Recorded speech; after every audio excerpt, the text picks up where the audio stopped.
Good evening, everyone.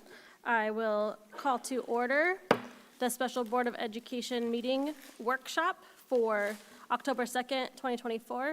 It is just past 5 p.m. We are in open session because tonight is a workshop.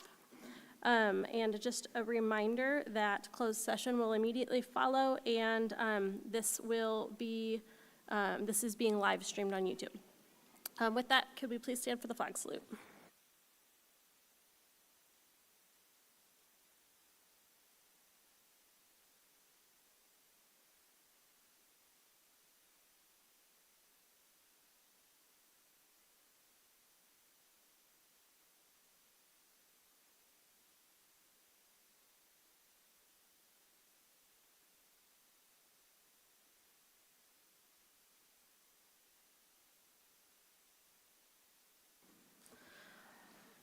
All right, and because we are short one board member this evening, everything that we take action on, we will have to do with a roll call vote, or we all vote one at a time. Moving on to the consent calendar, are there items that need to be pulled from consent?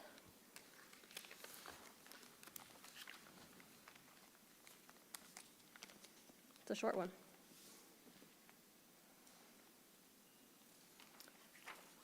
Seeing none, any public comments? All right, do we have a motion? I move the consent calendar. Seconded. All right, we have a motion by Mr. Tennis and a second by Mr. Lando. Not all those in favor. Any further discussion? Approval starting down at the end with Mr. Tennis. Tennis, aye. Conkin, aye. Dalby, aye. Lando, aye. All right, moving along to item 3. That's the workshop topic this evening. Is informational for our special education programs update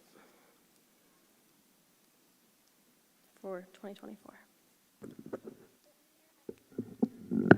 So we'll have Jennifer Scala join us for the presentation.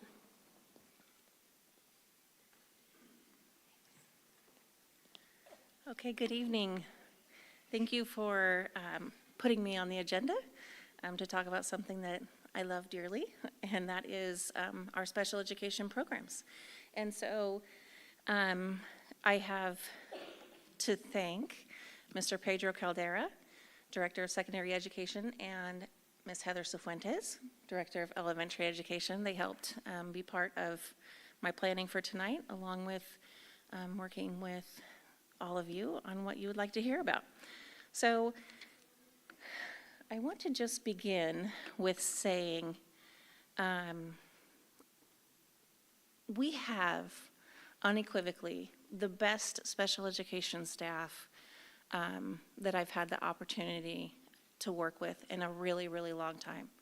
And I say that with 20-ish years of experience and a lot of different opportunity in different parts of our state and Colorado. And the fact is that we have amazing educators who are out in classrooms, on campuses every day, working on behalf of our students, really getting creative and finding things that work and collaborating and supporting parents in their educational journey, because the road to a diploma or 22 and aging out is sometimes challenging when you have a child with special needs. So in our department, we have 49 and a half elementary educators. We have 52.6 secondary educators and over 45 designated instructional staff. So designated instructional staff, I'll kind of explain what that group entails. So my apologies for us being a little bit small.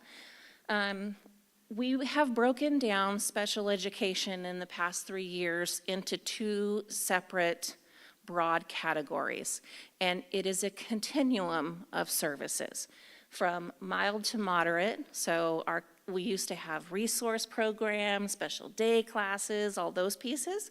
Those have now been combined into one general area of mild to moderate support needs, or MMSN. And then we have extensive support needs, or ESN for our students who have more challenges and needs across the spectrum of their entire day into the community, independent living, all of those pieces. So at the high school level, you can see we have 18 staff members that are serving students in our mild to moderate support needs classrooms. So this could be anywhere from direct instruction in a specific area like math or social studies to academic support classes where the teachers are just directly supporting whatever core curriculum instruction is happening for the student in their core classes. At the middle school level, we have 13 teachers, and at the elementary, we have 22 and a half elementary teachers. In our extensive support needs world, we have 6 high school teachers. So we have 3 classrooms at Chico High and 3 at PV High. We have 5 middle school teachers in the in the extensive support needs classes, and then we have 18 elementary classes. When we're talking about designated instructional services, these are all of our specialists who come in and provide identified services based on individual students' needs that are attached to existing IEPs related to those broad categories of disability. So we have speech therapists. So currently you can see we have 23.8 speech therapists and then a contract for private provider of a little over 1.5 people a week. We have 2 adaptive PE specialists.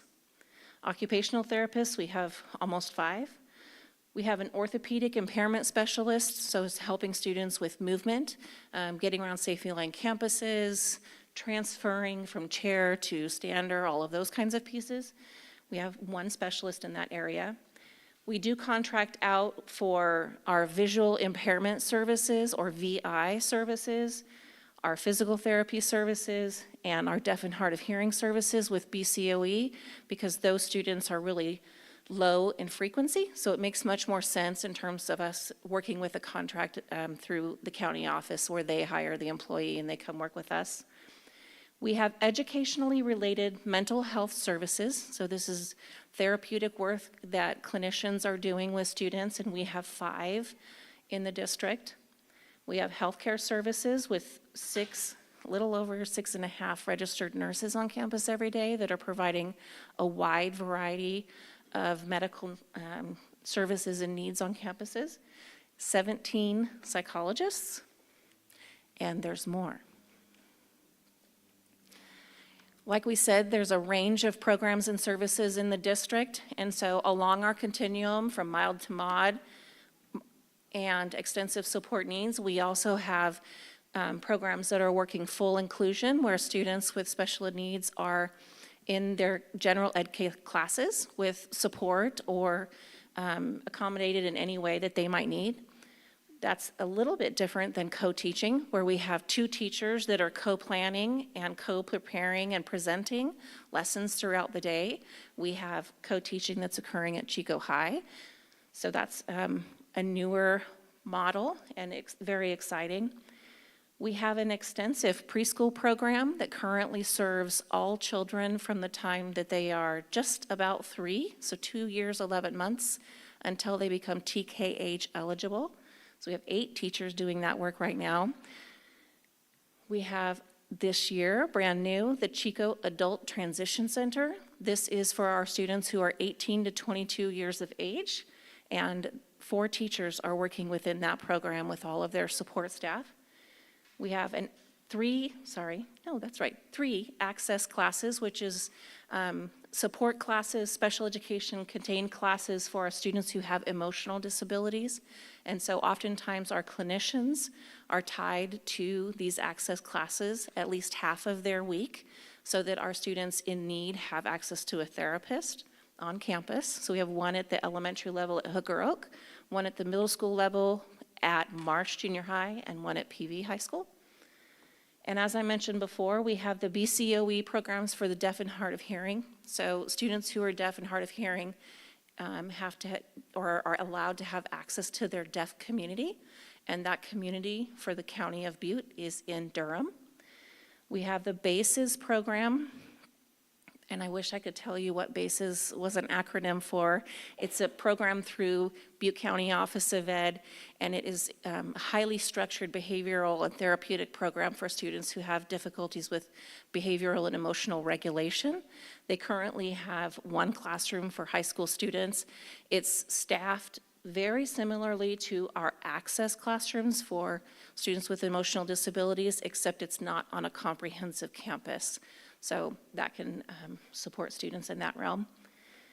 We have non-public schools, or NPS programs. These are programs that are under contract with the district for students who need a significant amount of structure, support, supervision in order to maintain their safety and to meet the needs of their IEPs. And we currently have 6 students in non-public schools. We also have medically necessary instruction for kiddos who can't, because of a medical disability, come to campus to access their education. So we have 2 teachers who are working with these students, providing approximately 5 hours a week of instruction for these kiddos. And then finally, we have alternative education. So we've got Fairview, Cal, AFC, Oakdale, that all work together with 2.6 teachers in those programs. So a huge staff. I want to also mention we have 2 full-time behaviorists on our team that work across the district in supporting behavior support plans and supporting teams whose students are struggling significantly with behavior. And then we have a little over 350 instructional paraprofessional staff when we're fully staffed, that are also supporting all of these programs and teachers. So I want to call up my administrative team, because in addition to all of these folks, I have an administrative team that's incredibly supportive. So I'm going to have them come up right now and just introduce themselves to you, who they are and where they're supporting. Hi there, I'm Dana Feingold, and I am supporting Marigold, Emma Wilson, and Parkview. And when we're supporting our schools, we're supporting all special ed programs on those campuses. Oh, and I also, that's right, I do.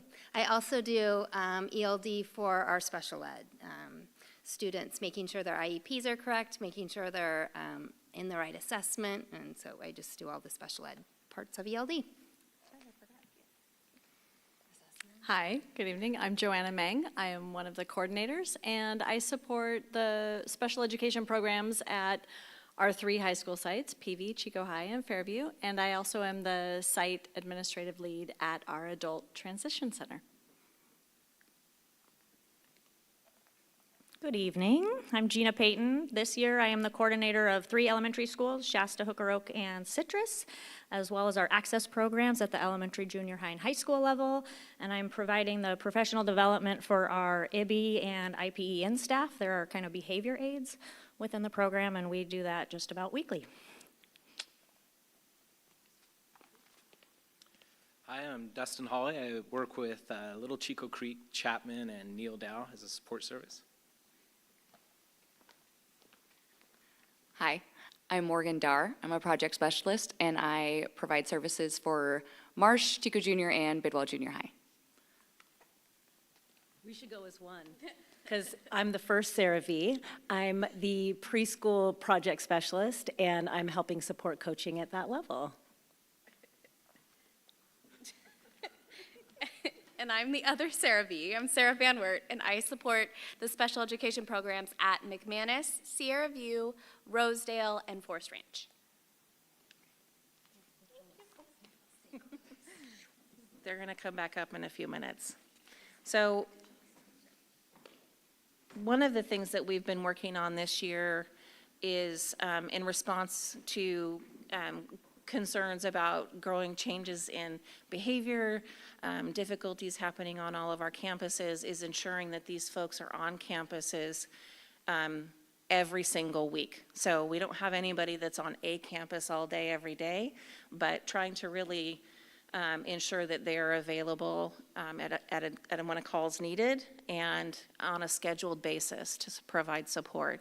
So they're providing support not only to our special education teachers and our paraprofessional staff, but they're also supporting administrators in making sometimes tough decisions, because those happen occasionally in our classes, and supporting general education teachers and how to support students that are in their classroom environments. So one of the ways that we're trying to really be clear about how to get the quickest, most responsive support to our staff all along the way was for us to identify different levels of support that teams have available to them every single day. So we tried to divide into two separate areas where support might be needed. So on one hand, we have site level questions that come up all of the time.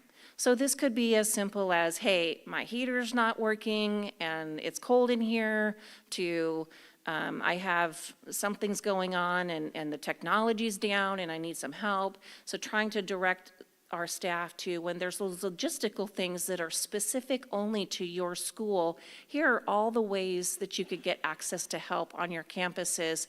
If things still don't get resolved, then here's your next layer of support, and then here's your next layer of support. Our growing concern was really making sure that folks had people to call to get immediate help when needed. When it comes to student level difficulties within their classroom, those can be a little bit more challenging, and we might need a little bit more specialization in terms of who can and who should respond. So we identified, if there are initial issues, who as a teacher can you reach out to for support, who can you get consultation from in terms of your team members, involving your site administration, and then increasing the level of calling in a project specialist, calling in a coordinator. If that's not enough, then we're calling big meetings and involving me if necessary. The goal, like I said, was really to make sure everybody understood there are a wealth of people on campuses every day that are available to provide support, and we wanted to be clear about who those people could be that you sometimes forget when you get wrapped up in what's happening day to day, especially when you have little ones all around you ready for your instruction. So this is, I apologize if I know it's gray. It didn't come out well for me, but I think that this is really important information, and let me help you decipher it. So on the next slide, I included the disability categories.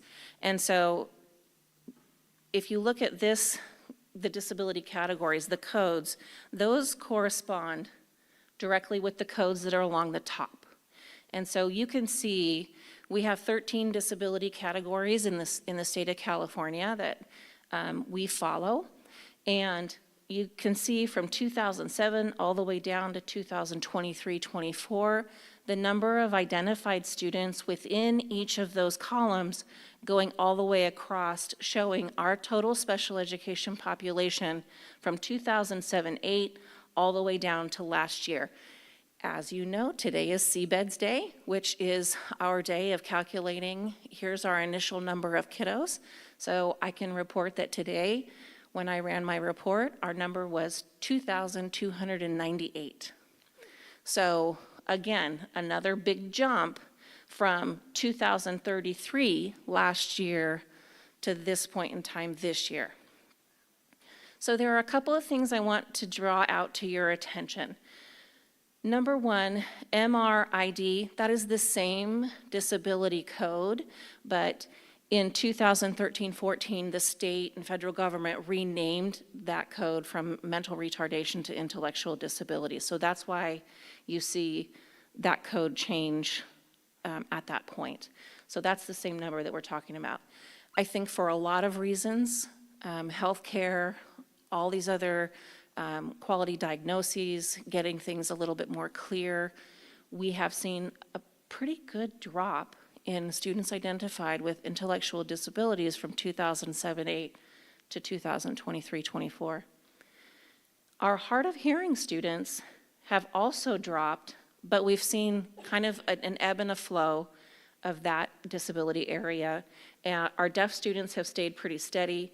Our students with speech and language impairment have seen an ebb and a flow, and that kind of shows that it's just a disability category that's pretty consistent. Visual impairment, just in general, has seen a significant drop from 11 to 3. ED is emotional disability. It actually was considered emotional disturbance and will remain on code until the end of this year as emotional disturbance, but that again has been changed starting in January to disability. And so we have, again, ebb and flow there of the numbers of students who have emotional disabilities. OI is orthopedic impairment, so kiddos born with physical disabilities that prevent walking, running, all of those standing, have seen a significant drop. Other health impairment, on the other hand, has seen a significant increase over the course of years. So that's something for us to keep in mind. Just Jen, I'm sorry, can you, Yeah.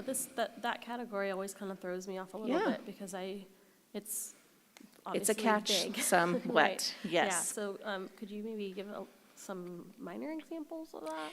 Yeah, at so all? other health impairment is kind of what it sounds like. It's a health impairment that affects the alertness and vitality of the student, the ability to function in their day-to-day learning environment. So it could be things like undergoing cancer treatment. It could be ADHD, diabetes if it's significant. So those medical conditions that are not temporary in nature, but that do affect the ability to be at school and attend to tasks and complete what we need them to complete educationally.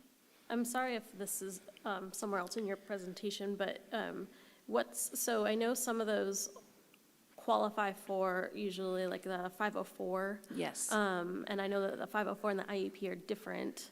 Yeah. So how is there overlap, or, I mean, how is that kind of differentiated in your realm? That's a really great question. So Section 504 of the Rehabilitation Act is an anti-discrimination act. So it was established in 1975 in order to ensure that individuals who have or are regarded as having a disabling condition have access to all of the opportunities as those without disabilities. So it's really about preventing discrimination. So when we write 504 plans in the school district, what we're talking about is what accommodations do we provide, what modifications can we make so that the student can have access to everything that their peers have. So it's a little bit, I was going to say it's like a Venn diagram, but it's really not. So Section 504 would be the outside circle, because anybody with an IEP is assumed to have Section 504 rights, because we're protecting against discrimination. IDEA, which came along much later, really has to do with identifying children with educational disabilities that prevent or interfere with learning, and that's a service law. So that's stating schools will provide these specific services to ensure children can make their educational growth. So big outside circle is anti-discrimination from the 504 perspective. Inside circle is the IDEA special ed. I think that was the most succinct, clear way that I've ever heard it explained. Yes, thank you. Well, thank you. I've had that explained to me many, many, many times, and as such, I figure other people probably could always use the reminder as well. Yeah, absolutely, absolutely. So, All right, and so the other health impairments, that's Other where I was health like, impairment, wouldn't you that can- be just a 504? And then I know Yes. that there's like some gray area there, so. So kind of that tends to difference be. of which plan is going to be most effective is how much support do you need to be successful in the classroom, to be successful at school. If you need direct specialized instruction, then we're going to go to an IEP. If we can accommodate in a general ed classroom and you get it and you're set, then we don't want to pull you from your peer group. We want you to be in there, and we can do that with a 504. Thanks. You're welcome. You had left off on the Other column health of impairment. Yeah, and how it has gone up quite And significantly. how yes, it has. Specific learning disability, which is, for those of us who've been around the special ed game for a while, have seen some significant changes in the way we identify and diagnose specific learning disability. This really has to do with our kiddos who have dyslexia, who have dyscalculia, which is a disability in the area of math, or dysgraphia, which is in the area of written language. And so it's those kiddos who are intellectually very capable, but when it comes to the way that they process that information, either that they see or that they hear, is not representative of what they're really learning. And so that sets up a discrepancy between what we know they're capable of learning and how they're performing in those classes. So that's specific learning disability. Again, Jen, I'm sorry. oh yes. Did we jump over EMD? Why don't I, that's Oh. an item I actually don't Thank you. recognize. EMD is an established medical disability. As you can see, we just have 2. And these are our kiddos. It's only for kiddos who are 3 to 5 years of age. And then we have to switch over to a different disability category. It's kind of that, we just don't really know yet, and we want to give you a little time. It's that one. But you can see we don't use it very frequently. So SLD has remained pretty stable.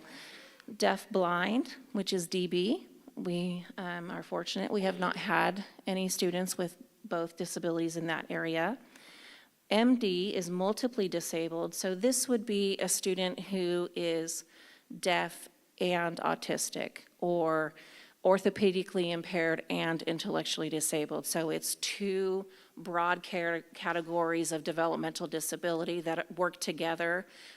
Typically, our kiddos with multiple disabilities have significant impacts on their daily functioning. And that number has also stayed pretty stable. I want to skip over autism and just touch real briefly on TBI. TBI is traumatic brain injury. These are brain injuries that occur after birth. And so we think of accidents, falls, car accidents, things like that. It's really a clear distinction between before and the after of the accident that shows us that the child needs specific direct service. However, going back to autism, I think that this number is very, not surprising in my world, but very telling for us as a school district. So in 2007, 2008, we had 111 students considered on the autism spectrum at that time, to last year, 476. So this is a growing area of disability, not only in our community, but across the world. Part of the change in frequency is we definitely have gotten better, more trained and honed in on identifying children who are on the spectrum and providing that support. There also have been some changes in terms of trying to identify, once it's in the genetics, so to speak, where has it caused, I don't know how to say this in the easiest way possible. So once it's genetically part of our humankind, then it becomes much more readily available through being passed down from parents to children, et cetera. There was some evidence when I was starting out my career that getting like-minded individuals together with some of our technology positions and things like that had led to an increase in autism, and I think that had more to do with people being of like mind and having relationships and children, and it kind of changed, I think, the trajectory of the way we started looking at children who were different. Prior to that, I think we would have not looked at them as having a disability like autism. It just wasn't that frequent. So for a lot of reasons, what we're seeing is this significant increase in our children with spectrum disorders in our classrooms. So as some of our other disability categories have stayed relatively stable in terms of numbers, and other disability categories have significantly decreased with quality health care, early intervening services, all of those things that help ensure healthy developmental profile from the start. We're seeing the opposite of that with our children with spectrum disorders. And the last statistic that I heard was 1 in 42 with autism, which every time I hear the statistic, it seems like it changes. So I don't know that as a medical field, as an educational field, we kind of have it dialed in yet, but this seems to be an area in flux right now. What this means, is the profile of our kiddos who are in classes has changed. So we know with children on the spectrum that early intervention services is where it's at. We intervene early, we provide lots of language support, we provide lots of supports with sensory motor needs, we provide a lot of peer-to-peer interaction, and we guide that and teach that. Just looking at that level of a student, you're looking at 3 different service providers really stepping in and supporting kiddos to ensure that they can be successful. And so that's very different than a child who might have a specific learning disability who only needs 1 specialist. So some of that is the changing demographics of what our children are presenting to us with is creating the change in the level of services and supports that are needed on campuses. Now go ahead. Just kind of summarizing the chart of numbers, it appears that the other health impaired and autism Yes. columns have gone up the most drastically. I probably say this too many times, but I kind of struggle with just like flat numbers, and sometimes it's nice to see percentages. Because I see the percent year over year change, but that makes it hard for me to see kind of more broadly, like how that has, of our whole population, how that has changed. You know, if there's a bigger, if there's bigger growth, you know, overall or in a certain area that's not proportional to district growth, for example. So that's not for now, but that's just, numbers wise, how I operate is in percentages a little bit better. And that also helps to kind of take a look at what's happening, you know, regionally. How does this look? Is this pretty standard? Are we seeing a disproportionate rate of growth in these areas for our district compared to other local districts or even local schools? You know, I would be interested to know, you know, what are the charter schools seeing and what services are they providing? Or are we getting a lot more students in our district and the charter schools aren't?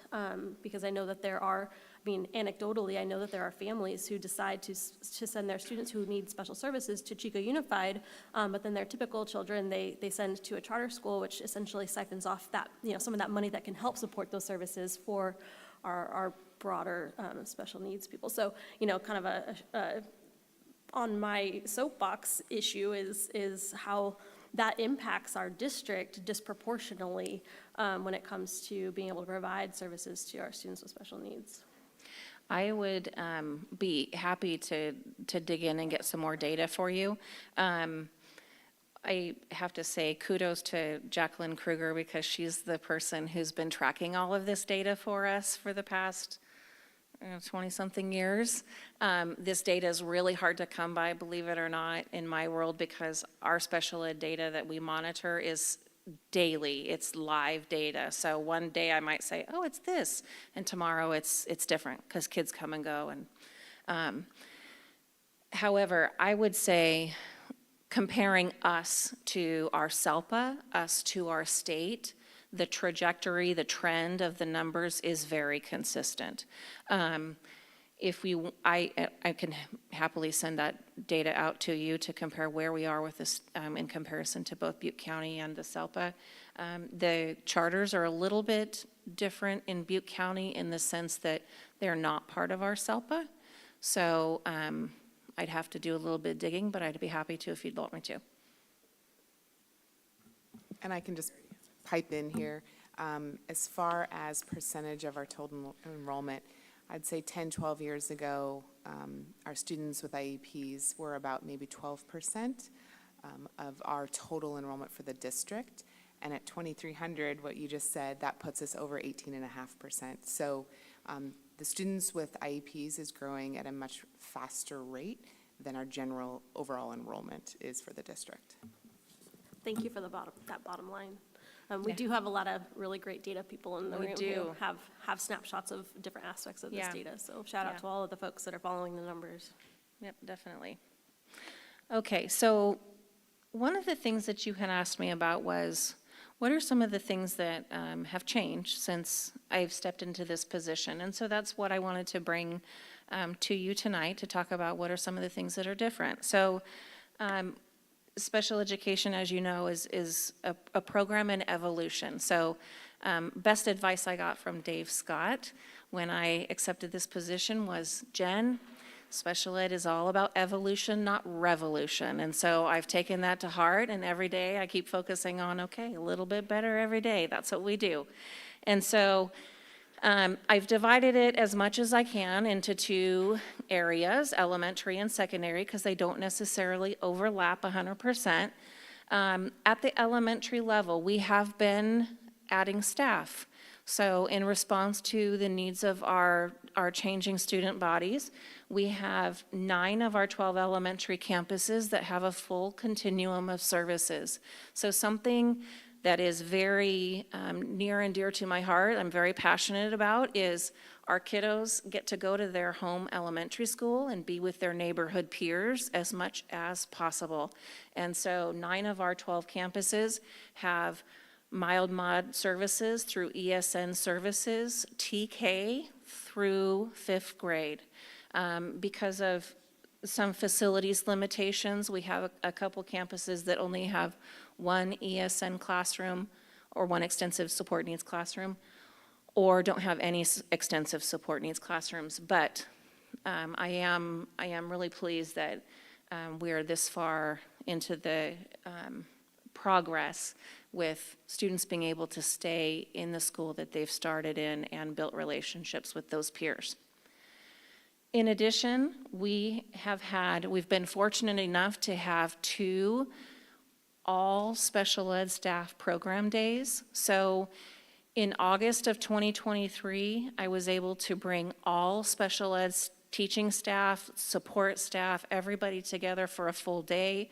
It was an incredible time to be able to not only engage in professional development, but to allow for vertical collaboration, to allow experts in this field to be able to work together and hear from each other and support each other, build those relationships across campuses. So now it's not just who's on my campus for my support, but I know I can reach out to my peers on another campus and get ideas and strategies from them.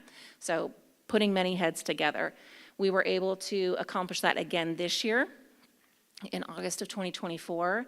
And I would say we had both years about 75 staff, which to me, asking someone to come back before school starts is a win if we were able to get 75 of them. We have also been able to pull our elementary mild mod support staff teachers off and do a full day of training with just them in January of this year and really dig in with them because their role has probably changed the most extensively. So remember at the beginning of this conversation, we were talking about we had resource classes, we had SDC classes, and now we're one big umbrella. So we had teachers who were hired as resource teachers, and now we're saying, no, you're a mild mod supports need teacher. So their role has really expanded. So being able to get those teachers together to talk about how do you do this, and really we got to think outside of the box, and considering all those challenges that we're asking you to engage in, those least restrictive educational opportunities, all of those pieces. And so being able to bring them together, I think, was a really valuable day. Again, forging more of those relationships and common minds together. I'd like to continue doing that again this year if we can. We held transition IEPs at all educational levels last spring. So The easiest way to describe this is we do all of our work every single year. Every child in special education gets at least an annual IEP. So that's a whole IEP team coming together at least once a year. Quite frequently, we might have 2 meetings, maybe 3, for our students transitioning from preschool to TK or kindergarten. We have to complete what's called a transitional IEP, a transitional assessment in the spring. We also do that at transitional meeting for students transferring from elementary to middle school, and then again from middle school to high school, and finally from high school to the adult world. So think if you're a middle school teacher, that means that 2/3 of your population you're meeting on at least twice a year, once for the annual, once for the transition. So it is a very heavy lift, but it is very, very important work. What we know is that without those transition meetings where parents, the current educational team and the future educational team coming together and talking and preparing the student for the next stage of their education, without that work, it's a bumpy start to the next school year. So this past spring, we were able to do transition meetings for every person that was willing to show up and meet with us. So a huge heavy lift by our special ed team on that aspect. And we are scheduling the beginnings of those conversations for January so that we can have our plans laid out to get those done from February through May of this year. Jen, I'm sorry, I'm not understanding something. Yeah. Are you at, the transition IEP meetings are happening regardless. Are you saying that your team is assisting with the school site staff to do those? Is that, what's different? So what's different is in previous years, we maybe didn't have a full transition meeting, or we didn't transition students from 5th grade to 6th grade, or we missed those pieces. So this past spring, we had them all. And so you can, it's probably 35–40% of our student population that is coming through transition that needs support. And so the administrative team is absolutely part of every one of those meetings. But then it's also a lot of collaboration between sites, because both schools have to collaborate and work together. If you're an elementary school, you might have 3 middle schools that you're meeting with at any point in time. So it can be really complicated. So the team did a fantastic job this year, and we had a better turnout this year than we had ever had in the past. Did that answer your question? Okay, I'll keep going. If you have another one, let me know.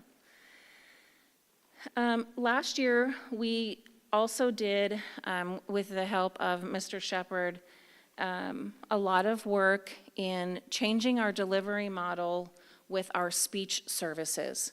So through a lot of negotiations work, a lot of collaborative work with our speech therapists, working together to make sure that they had the most amount of flexibility in their schedules to do what they needed to do, yet meet all of the needs of the students.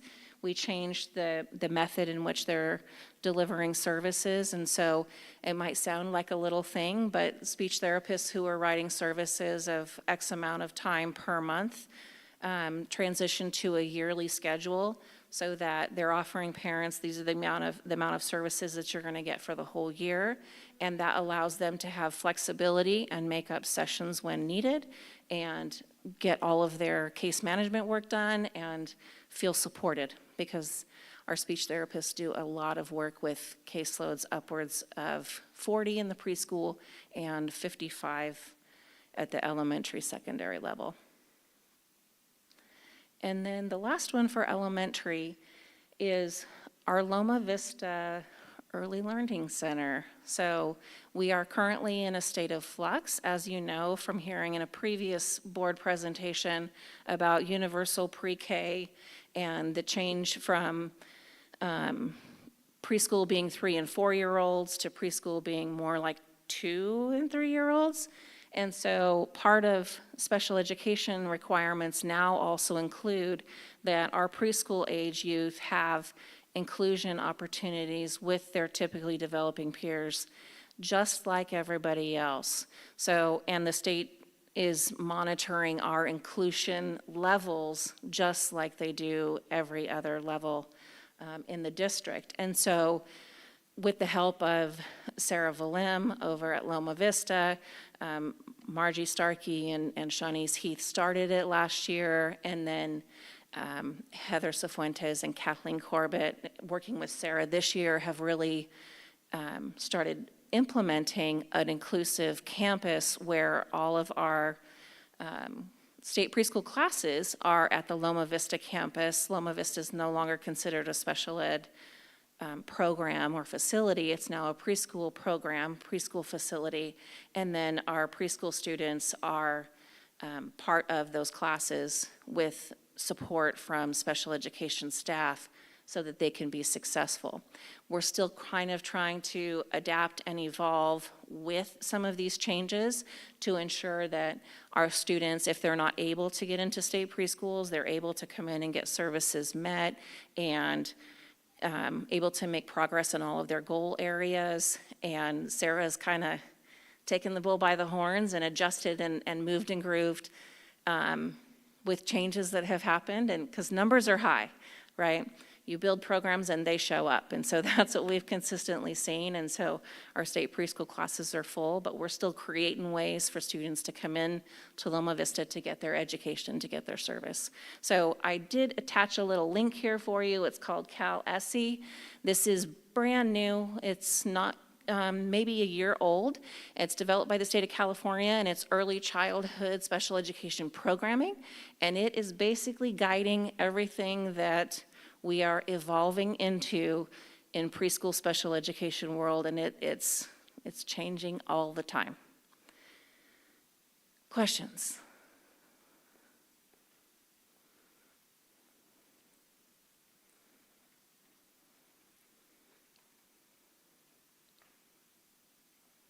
Let me keep going. It's a lot of information. Okay, so let's talk a little bit about secondary. So true to form, our secondary programs have continued to evolve as well. We had to add staff at both comprehensive campuses. So at the PV campus, we had so many students, we had to add an additional mild mod special support needs teacher. And at Chico High School, we had to add an extensive support needs teacher. Again, we provided that all special ed staff training in August of 2023, in August of 2024, which I already mentioned.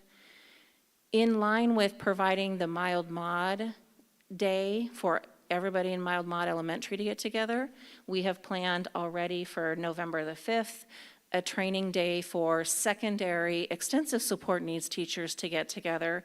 We have a full schedule already, talking about the alternative diploma pathways. That's new legislation's come out for us to expand our offerings of diplomas to our students with extensive needs.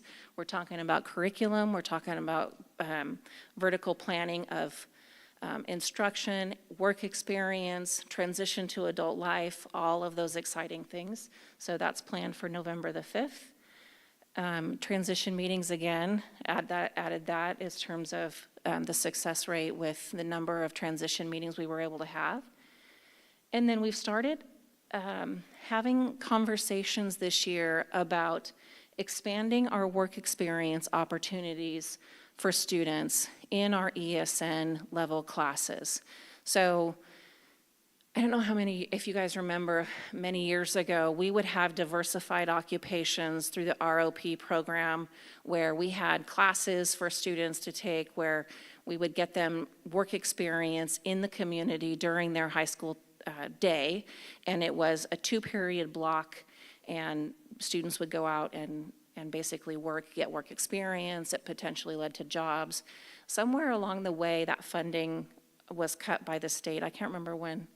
DOR funding, I don't remember either. The funding went away, and so those classes kind of went by the wayside, but yet our teachers are still bound to an additional level of transition planning, which is preparing our students for life after high school with college or career, and feeling like we no longer have a mechanism for engaging our students in work-type experience. And so we've already had one meeting with the high school, Chico High and PV High School, to talk about how can we bring these kinds of classes back onto campuses.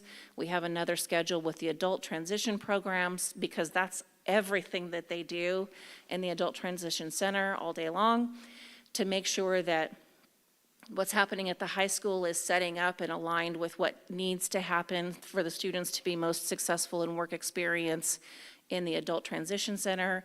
And then the step after that is to bring in the middle school teachers in the ESN classes to work on what can you teach, what can you do to make high school ready to do what they need to do. So this is a new area that we're exploring further. We've started making connections with our CTE partners, Tiffany Herringer, to make sure that what we're doing is aligned with her work, and are very, very excited about where we can go with this. Our hope is to have at least phase one of some ideas and plan in place for 25-26. And then finally, last but definitely not least, the magical work of Julie Kissel and Joe Morris and their teams. We were able to open the Adult Transition Center out at the Lassen Building. It has just been so amazing to see. The students love their building. They love their school, their place. When you're on campus or in their facility, to see the interaction between all four classes, the two classes from Chico High and the two classes from PV working together, the social networking that has happened has just been so amazing to see in our students. And so we're going to continue to evolve and improve for them so that they have more experience out in the community, more opportunities to do hopefully job-type placements that they can build upon and retain jobs for after when they turn 22. It's really been a fantastic area of growth, and I would love to invite you guys to come out and see it sometime. Questions on that? I have a question about secondary in general, because the sense that I get from talking to folks is that middle school is a little bit different than high school, even because of especially the transitions. And I guess my curiosity starts with like max caseload numbers. Is it different for mild mod and extensive needs, et cetera? And then is that the same, or is it different for the elementary level staff? So it is actually in education code for mild mod support needs teachers. Their max caseload is 28. That hasn't changed at all, even with all of the changes in the credentialing and the division in the two departments. Extensive support needs classes, believe it or not, don't have a caseload max according to the education code. We know that 28 in a room is absolutely never going to happen for safety and all the reasons. And so we try to make sure that those classes don't go any higher than 12 or 13. We have been able to successfully keep numbers at that. I will tell you, in talking with a peer last week, they were looking for placement, for one of their students, and I asked, hey, how's your numbers? Because we're tight. We're right at our max loads across many campuses and in all the different areas. And she said, yeah, our extensive support needs classes have about 17 students right now. And I was like, oh, okay, that's rough. So is that not something that it gets brought up in, I mean, this does not have to necessarily be answered because I don't know what we're allowed to, bring up about negotiations, but is that a number that has been brought up for negotiating to set, like, at least with policy? Charlie's chuckling at me. And then I know, like, with our speech and language pathologists, like, that's a whole other, max caseload, and there's kind of some interesting rules there too, and we're right at the cusp of not being, compliant because there's just so many. So anyway, I'm trying to grasp those Yeah. moving parts. Yeah, for sure. With the understanding that the workload, it has evolved over the last several years with the requirements, with laws changing, with documentation requirements changing or increasing at the federal and the state level. And so just like the thought that the max caseload necessarily hasn't changed, at least as far as I know for mild mod and speech and language pathologists, but that the work expected to be done, the number of meetings that need to be scheduled and paperwork to be done, and the follow-ups and the reports and the reporting to whatever, agency you're supposed to report those numbers to has increased, and yet nothing else has changed to be able to adjust appropriately or proportionally to those requirements. Yeah, for sure. I would say, just in a nutshell, being part of negotiations all year last year, and it looks like I think Mr. Shepherd said a de facto member this year, which fills me with pride. So we can continue to work on everything that you are talking about. And so we have a really great part of our contract, 7.1.1, I think. Is that right? Thank you, Charlie. 7.5.1 that does guide us, that is there to help with exactly what you're talking about, so that we don't end up with 17 in a classroom, those kinds of examples. And so we're scheduled and started our work already this year to work through the negotiations process of the things that you already talked about. No. My takeaway just from the last two slides so far, from the elementary and secondary practices and just your glowing review of your experience, as a relatively new staff person in Chico Unified, is that we have pretty solid programs going and really solid people who are here and who have stayed. And that some of the struggles that I know that we're going to kind of get into a little bit that we might be feeling is really centered around staffing and workload and that leading to burnout. Does that probably summarize it and kind of foreshadow a little bit? Absolutely. That's excellent foreshadowing. I do want to mention, just before we jump into, where did that slide go? Before we jump into some of those challenges, because I did want to bring those forward. We have, I think, amazing parental involvement in our district. And we're going to continue on that trend. So Diane Olson's last year in the district, she worked hard with a core group of parents to create the Special Education Parents Advisory Collaborative. We met all year last year. We met monthly from August through March. As you can imagine, being a parent of a child with a disability, especially an extensive support needs disability, can be really overwhelming. So the fact that these folks were willing to come and meet with me monthly was, I know, a very big ask. We did 3 co-led trainings, so their leadership meeting with my leadership, doing parental education on a variety of topics that parents had asked for. We have 3 meetings already scheduled with CPAC, that's what we call it, with CPAC this year. We had one last week already, just kind of to, hey, welcome back, this is what we're about this year. And we have our first parent education night scheduled for this month. I can't remember what day it is. Anyways, focused on understanding your child's IEP, just kind of that starting with the basics. We have our 2 LCAP nights that are also in there, and so my goal was to maintain that engagement and conversation with parents, continue to get that education piece out, because there are so many moving parts to special education, and if this, then this, and the rules, and all of those timelines and everything else. So I think that making our parents as informed as possible, I think, is the best route forward.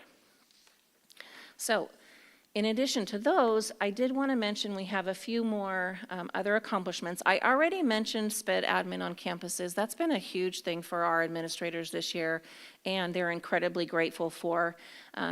We also started Mentorship Monthly, and so I'm going to have them come up and talk to you about what that is.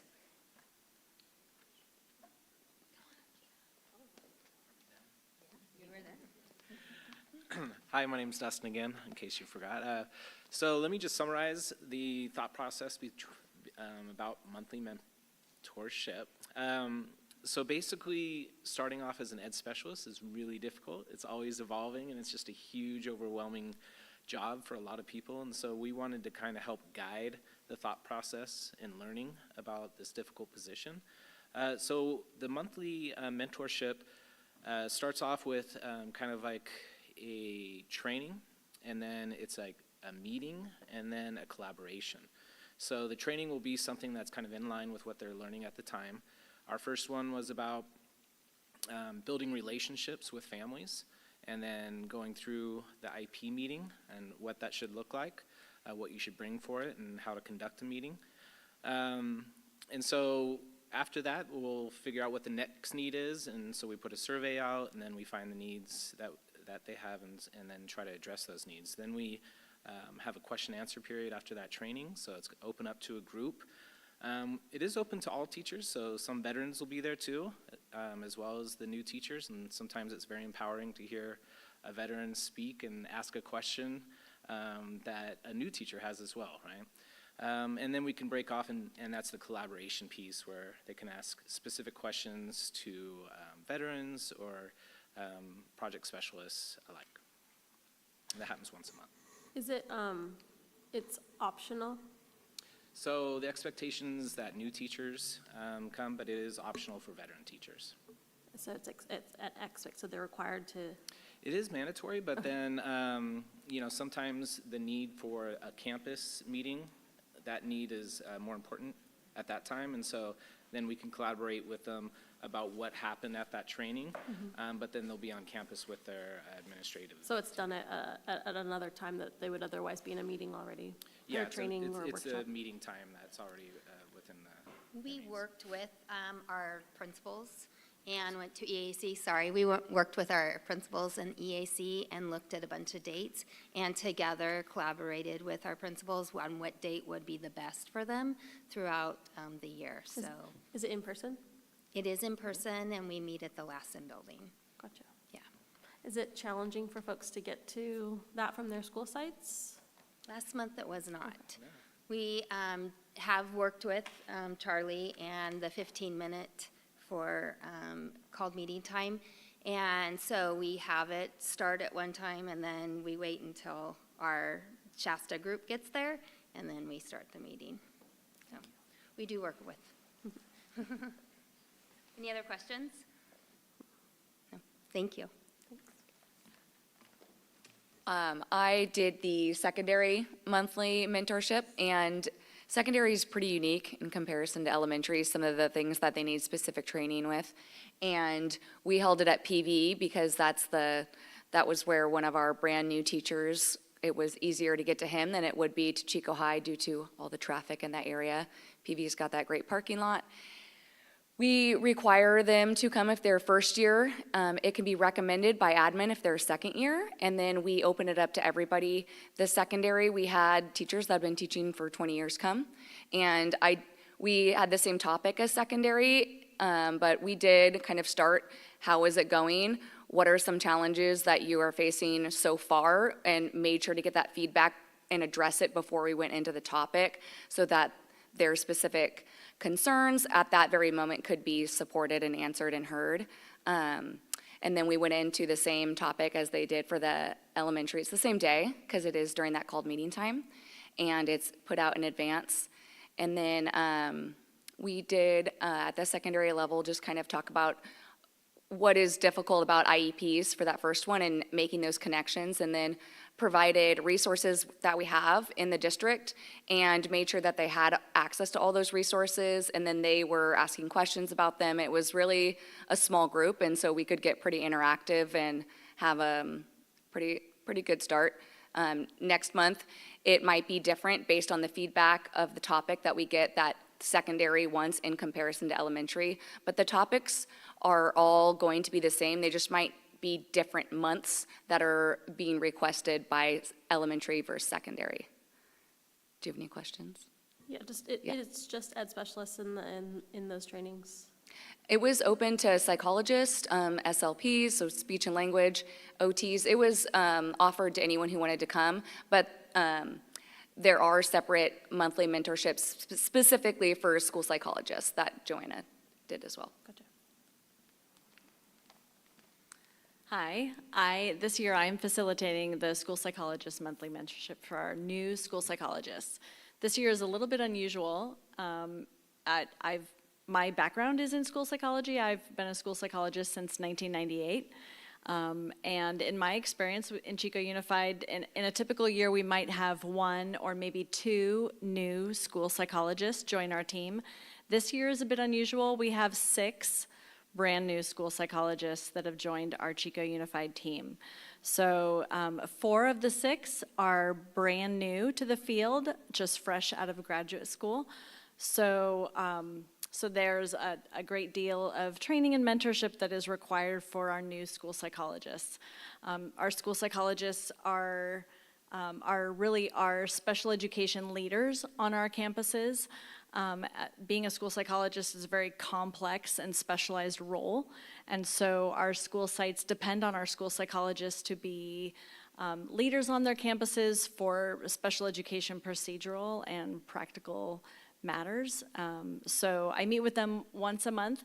Again, it is required for our 6 brand new school psychologists. All of our school psychologists are invited, and I've had several of even our veteran school psychologists join us for our monthly meetings. And so we have an agenda where we discuss various legal and procedural items. And then they are also welcome to bring items to our agenda, things that they are wrestling with or questions that they have on their sites. And it's a time to do some training and collaboration and support and to answer whatever questions they have. Our new school psychologists also are welcome to book time with me at any time during the month if they have questions or issues that come up that need to be addressed in an immediate, timely manner. So I meet with them kind of throughout the month, separate from our monthly group meeting. Since you're up here, can you help explain a little bit better the caseload, how that works for a school psychologist? Or no, I'm thinking speech and language pathologist. It's still an SP thing. Yeah, exactly. Just kidding. No, can you explain everything to me, actually, Joanna? All right. I need it. Just kidding. Any other questions? Sorry. Yeah, if you don't mind. We have ERMS clinicians and we have psychologists. So do the psychologists provide direct services to students? And if so, what's the difference between those 2 roles? That's a great question, Tom. Our ERMS clinicians provide services that are driven by the IEP for counseling and social work, including individual counseling, group counseling, and social work. And so those services are provided as per each student's individual education plan, and it's driven by assessed needs in those areas. Our school psychologists do sometimes provide those counseling services, but more often they are providing the broader assessment and identification role. So our school psychologists really provide supports and services for school sites through the pre-referral stage, all the way through the assessment and evaluation and identification, and then working with site teams to consult and provide support to teachers and other support providers on their campuses. So the school psychologist has a bit of a broader role. Our ERMS clinicians are more specialized and have a narrow focus of providing those counseling services. Okay. Okay. Thank you.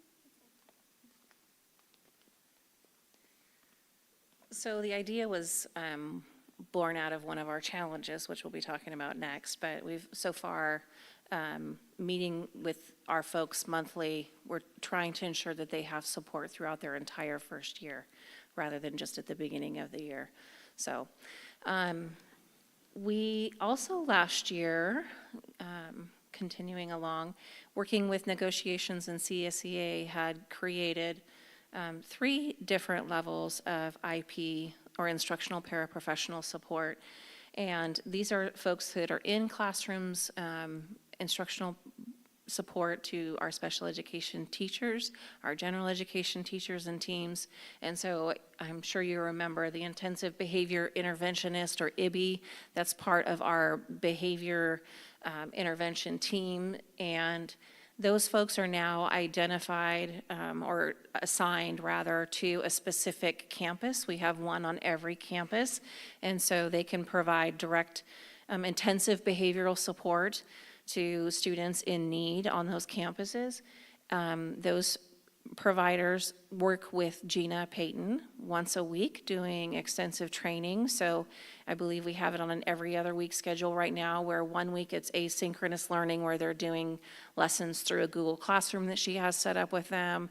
They're watching videos, those kinds of activities. And then the following week, it's direct time with Gina or somebody who's providing behavioral training of some sort with Gina. We needed, though, we felt like something in between our instructional paraprofessionals and our intensive behavior interventionists, especially in the area of training and support and development for these folks when they're working in our more extensive needs classes. And so last year, with the help of CSEA negotiations, Mr. Shepard and Mr. Allen, we created what we have identified as an instructional paraprofessional extensive needs. That's what the EN is for, to help us delineate these folks from our instructional paraprofessionals.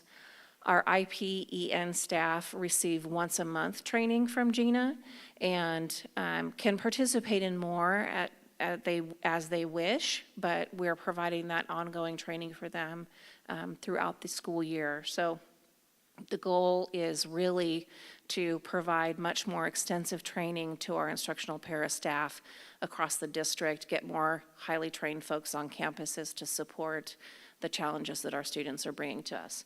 So in my opinion, this is also an area that we're continuing to evolve.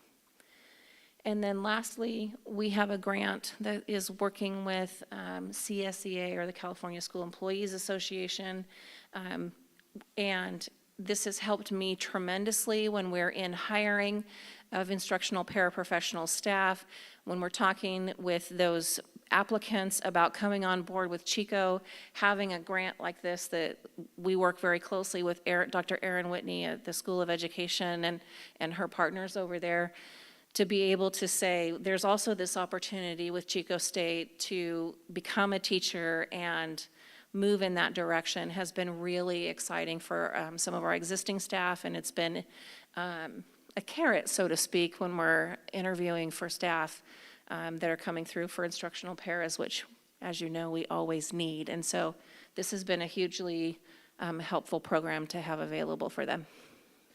Can you explain that just a little bit better for just people who maybe aren't as familiar with that, incentive or program?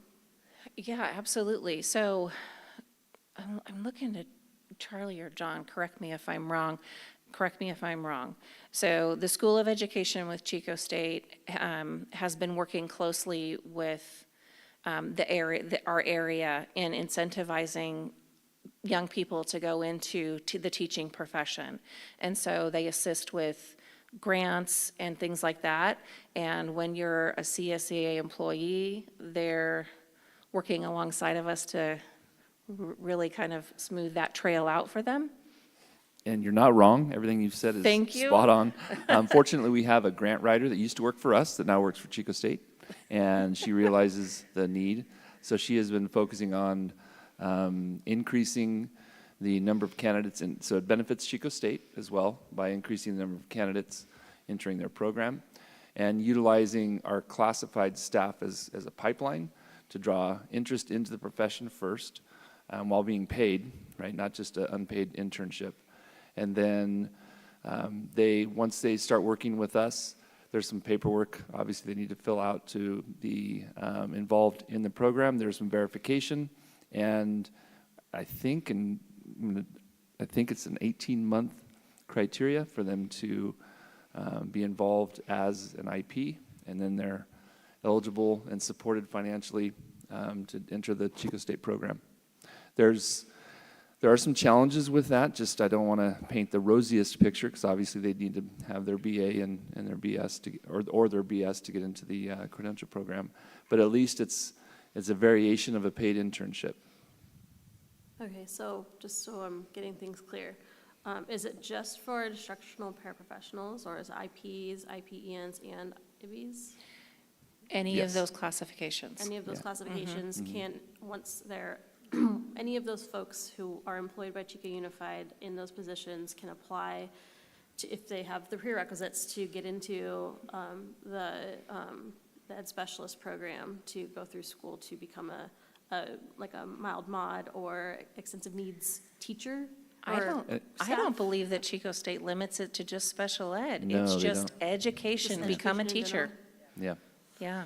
And then, is there, I don't know, and I've heard that there's something tied to their years of service as a classified employee that might apply to if they were to get hired then as a teacher or a certificated person after they go, or, yeah, after they go through a program to get.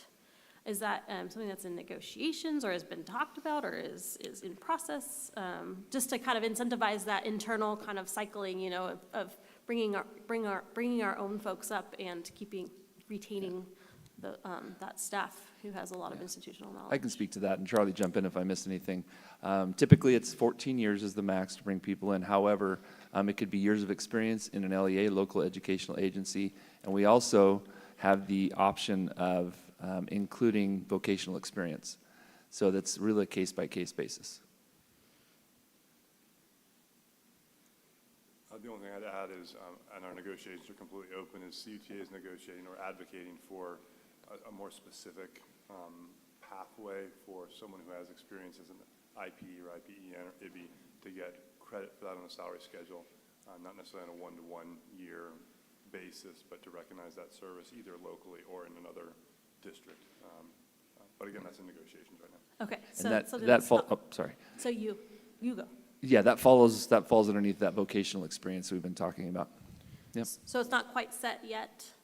District has the discretion now, I would say. And we would just like a more structured and More official? yeah, more efficient. Or guaranteed, maybe? Got it. Okay, so in summary. Yes. There is potential to have opportunity, not only with Chico State to have a great program to bring folks who want to further their education and become certified in special education or in education in general, then could potentially, there's a discussion about bringing those years of experience they've already had with Chico Unified in the classified side and applying those to the salary schedule and entering at maybe like a step 3 or a step 4, depending on the equivalency that, am I getting that pretty clear? Is it clear for everybody else? So that would be like pushing it kind of over the finish line in terms of trying to keep things rolling full circle and providing even extra incentive internally. Got it. Okay, thank Yeah. you. You're welcome. Okay, now, opportunities for growth. So, we are a phenomenal program, and I cannot stress enough the work ethic and dedication of all of our providers to our students and our families. But we recognize there are some areas for us that need continued growth. And so here are some that I think that are really particularly challenging us right now. The first one is curriculum development. We have curriculum in every one of our classrooms. That's not a question or an issue. The challenge is finding, bear with me for a second. I see it in my mind like this dance that we have to go through, where it's a dance between having students in general education, in core curriculum, in core content that maybe is too difficult for them to necessarily access. But how do we assure that you're in there and getting to hear it and getting to see it and in those materials, and then still at the same time respecting where your disability may be and how that could be interfering with you accessing those materials. And it's just constantly a dance of how much of those materials, how much of supplemental materials, what are new materials that are coming out that are more research-based and targeted for areas like dyslexia, for example.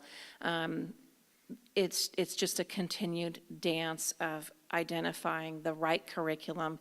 Is this the best thing?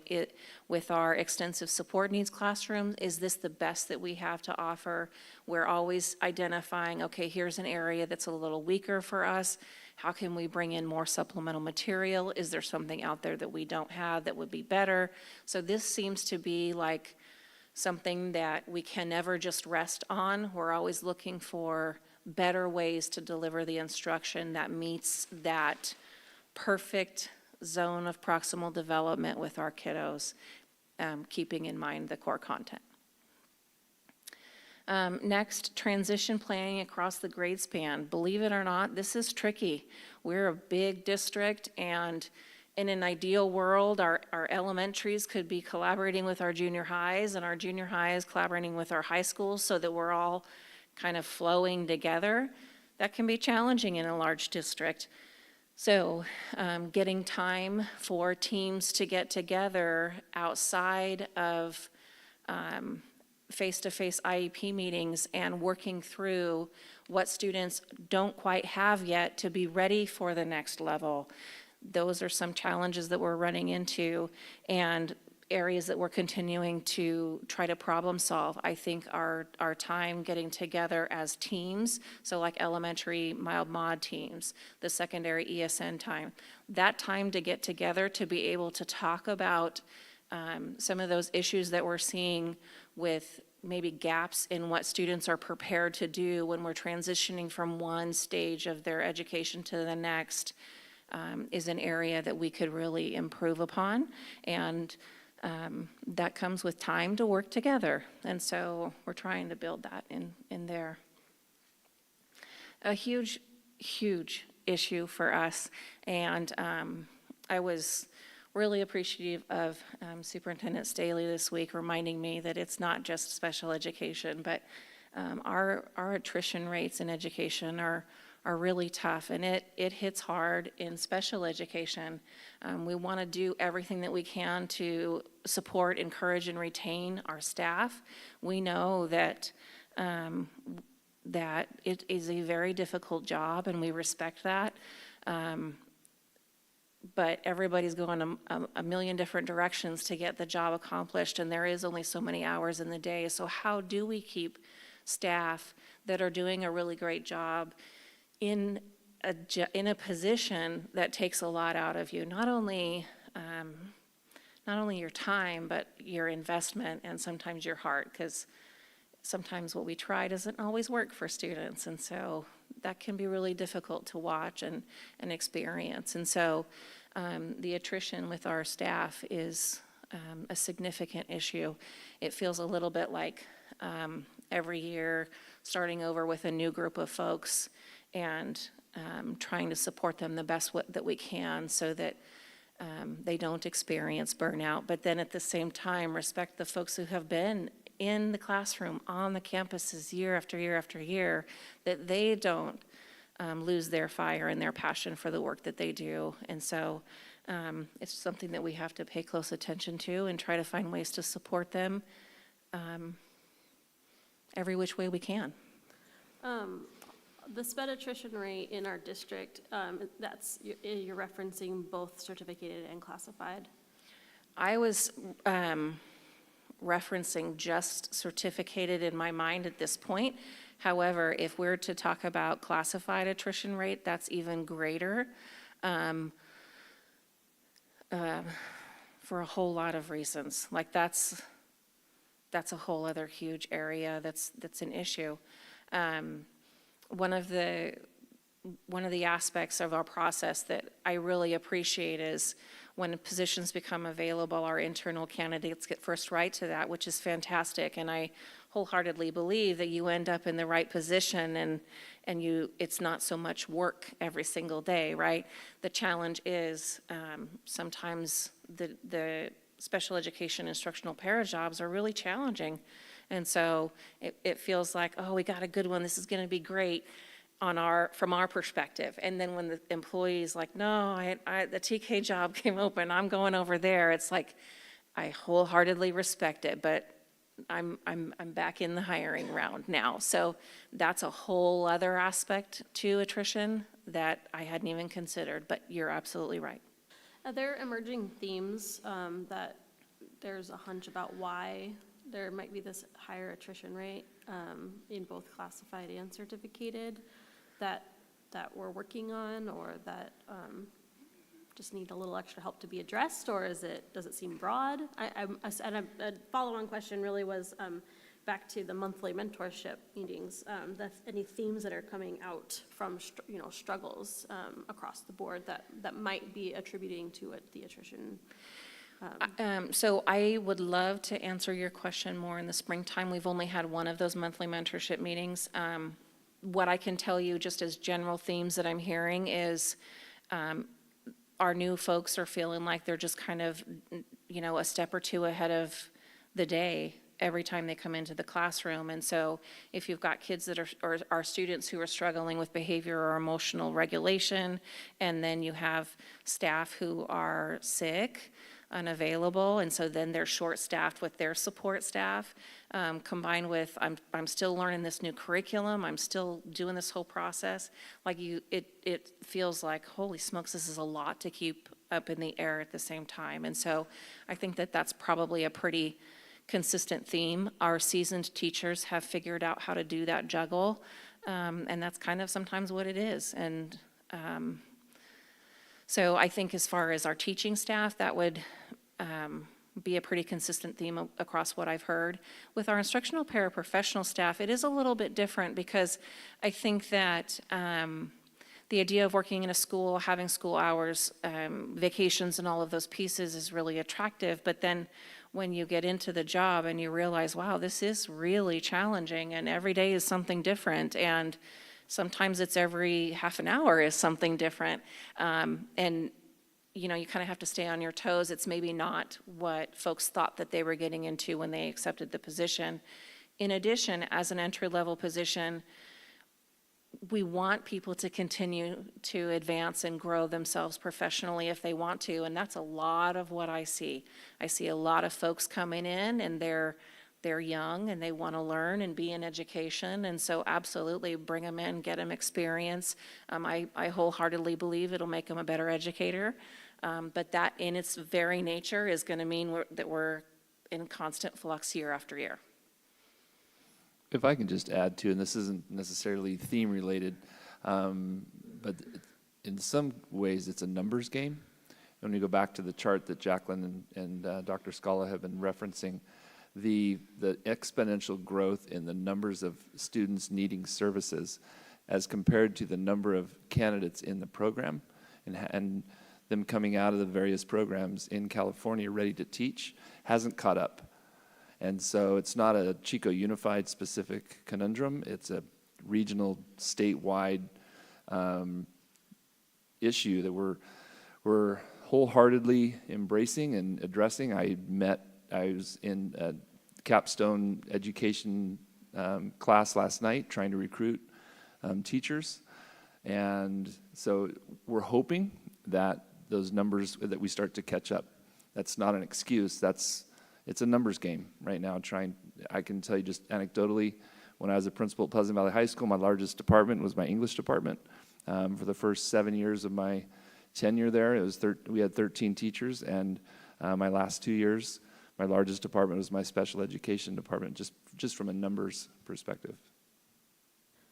Do we know, probably anecdotally, if the education department, either at Chico State or even just across the state in general, are meeting their max, amount of students that they could let in, or if they're like severely under, and that recruitment even earlier on is lacking also.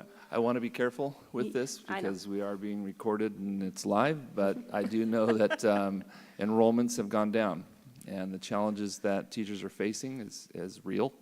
And so enrollment is always an issue with Chico State. I can't speak to other programs, but I know they're recruiting as well. So in other words, we're still encouraging people to apply to those programs constantly. They're not maxing out necessarily.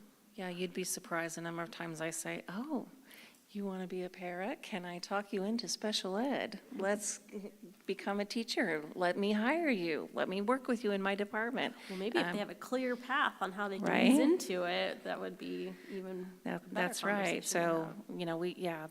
those conversations are, Yeah. Just a couple data points. I find it fascinating, and I wonder if this is typical or if it is a Chico Unified thing to keep in consideration is on the attrition rate piece. At the secondary level in our district over the last 4 years, the number of turnover of our SPED staff versus our secondary general ed staff has been significantly different. And so we're talking about within our community, our special education staff turnover at the secondary level has been, make sure I get numbers right.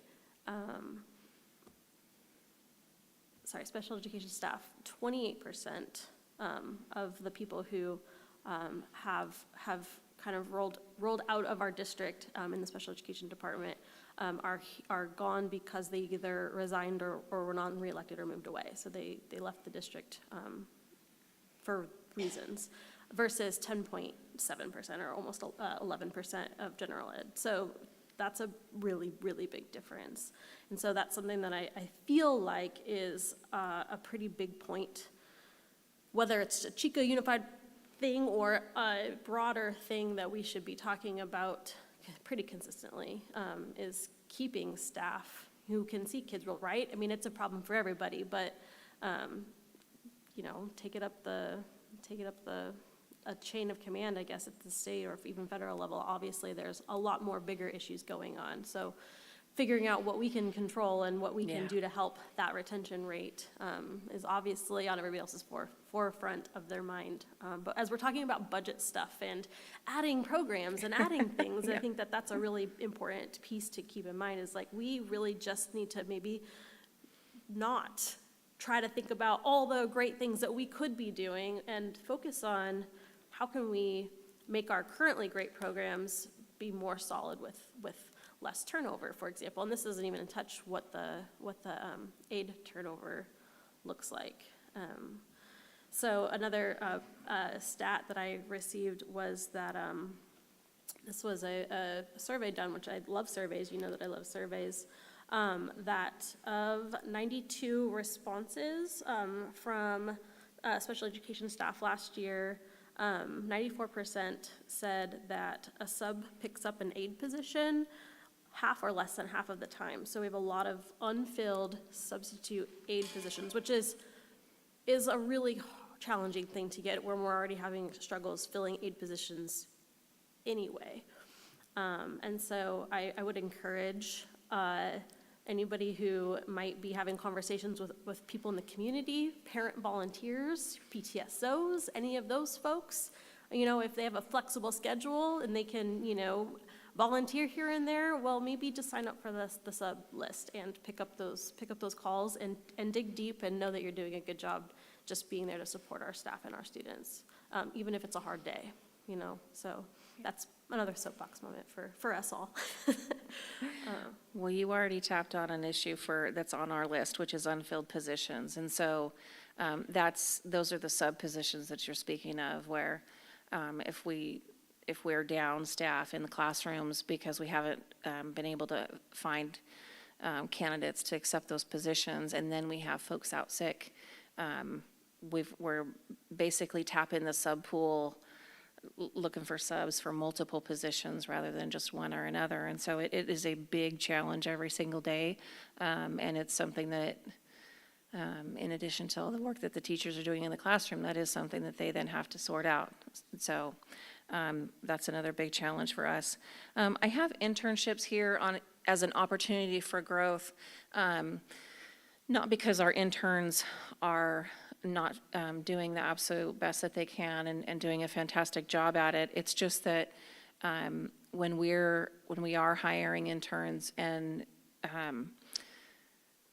doing what we need to support them, that sometimes creates like an extended ripple effect onto support staff around them to ensure that they have everything that they need. So coming into special education as an intern is a doubly difficult position because at least with a credential in hand, you've been through with a mentor teacher, with your cooperating teacher, you've been through kind of the day-to-day rigmarole before.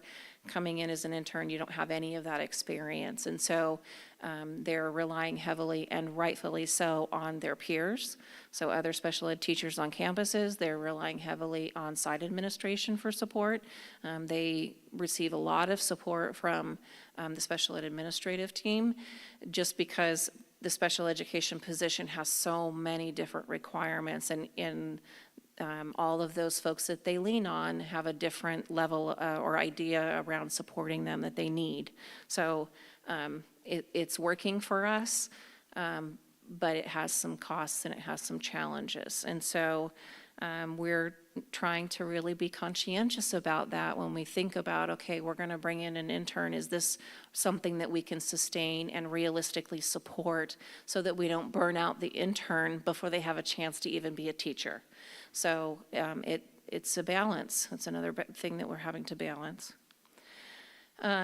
Next on my list is just a newer experience that I've been having in the last year, where families are moving in from outside of our area, which we know happens all the time and is not a problem, but we've had a handful of parents move in, or families, not parents necessarily, that have kiddos with a significant amount of extensive needs. And so when you've prepared for it and we know that they're coming through our chain in the system, we can be planning and mindful of that. But having families move in with kiddos with extensive medical needs that require support, or students moving in who have non-public school on their IEP already, those are things that that are difficult to adjust to and quickly respond to ensure that the student gets into school as quickly as possible, which is always our goal.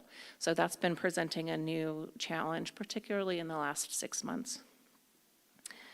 And then secondary to those issues, we have a huge area of need that is a very big challenge for us. We value the least restrictive environment very, very much, so having students on their home campus with their peers, but in all reality, for some children, that does not work for them. They need more intensive therapeutic settings. They need to not be on a comprehensive campus that is completely overstimulating. It's overwhelming.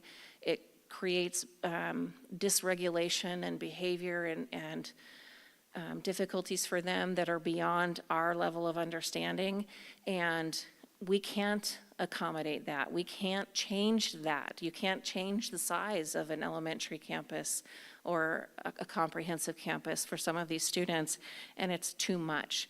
The challenge is we've done such a great job of pulling back programs and serving our kiddos in our community, but we're now finding when we have students who do reach the next level that is outside of any sort of school facility or program that we have available in Chico, we're struggling with where else to look, where else to access support and services. And so just as we're struggling with hiring staff, so is everybody else. And so we have in the past had opportunity to make a referral and place students in a Butte County Office of Ed program. Because they're struggling with finding staff, those programs have closed up. Keeping programs and non-public schools that are open just for our students with our most severe extensive disabilities viable and open in Northern California has been next to impossible. And so it's just left such a gaping chasm between what we know we need to provide for students and how do we realistically make that happen and keep them in their home. And so we currently have 4 students in non-public school in Sacramento. Sacramento is the closest thing to us, which means a 2-hour bus drive each way for our students. There is absolutely the cost benefit that has to be done for each one of those children. And for these students, the benefit is still outweighing the 4-hour commute. But for some students that there isn't, they can't do the 4-hour commute. And so then schools, our team is left trying to figure out how do we ensure this kiddo gets an education, because that's really what it's all about at the end of the day. But this is a huge area that is a big struggle, and I need help, plain and simply. Our teams need help. And I'm not talking about residential, because we have non-public school that's a day program. That's the Sacramento program. And then we have non-public school students who are in residential non-public schools, and those kiddos are not safe to even be in their home. So they're educated by us in a non-public school, and then the County Office of Ed pays for the residential mental health component.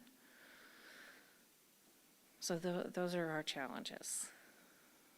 What questions do you have? In terms of the IP positions, I believe you said there were 350? About. Roughly what percentage are filled at this point?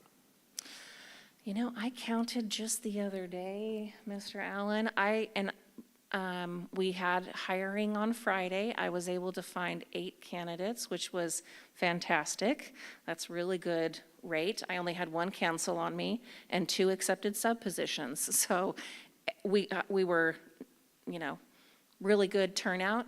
Last that I counted, we had 49-ish openings or so out of 350. Yeah. Is that about right? I think that's about right. So about 1 out of 7 are empty, okay. 49 openings, but interviewing, you had 8 candidates. I So hopefully soon 41? Yeah. Yeah. Still a pretty high percentage. Yeah. Yeah. We've been continuously just, it's open. I mean, I'm sorry. I'm sorry. So we have continuously been recruiting and interviewing. She's probably interviewed more people this year than she's ever had. And the number that we can get a high number. I want to say last time we had about, I think, 8 people come, and 4 will accept a job. And so it's under 50% that apply, that get to the interview, that accept a job. So to get 40, we're going to have to get like 90 people just to apply and get to the interview. It's a lot. And so, but it's open. We recruit everywhere all the time. Is there a general pool of folks in the community that those come from more than others?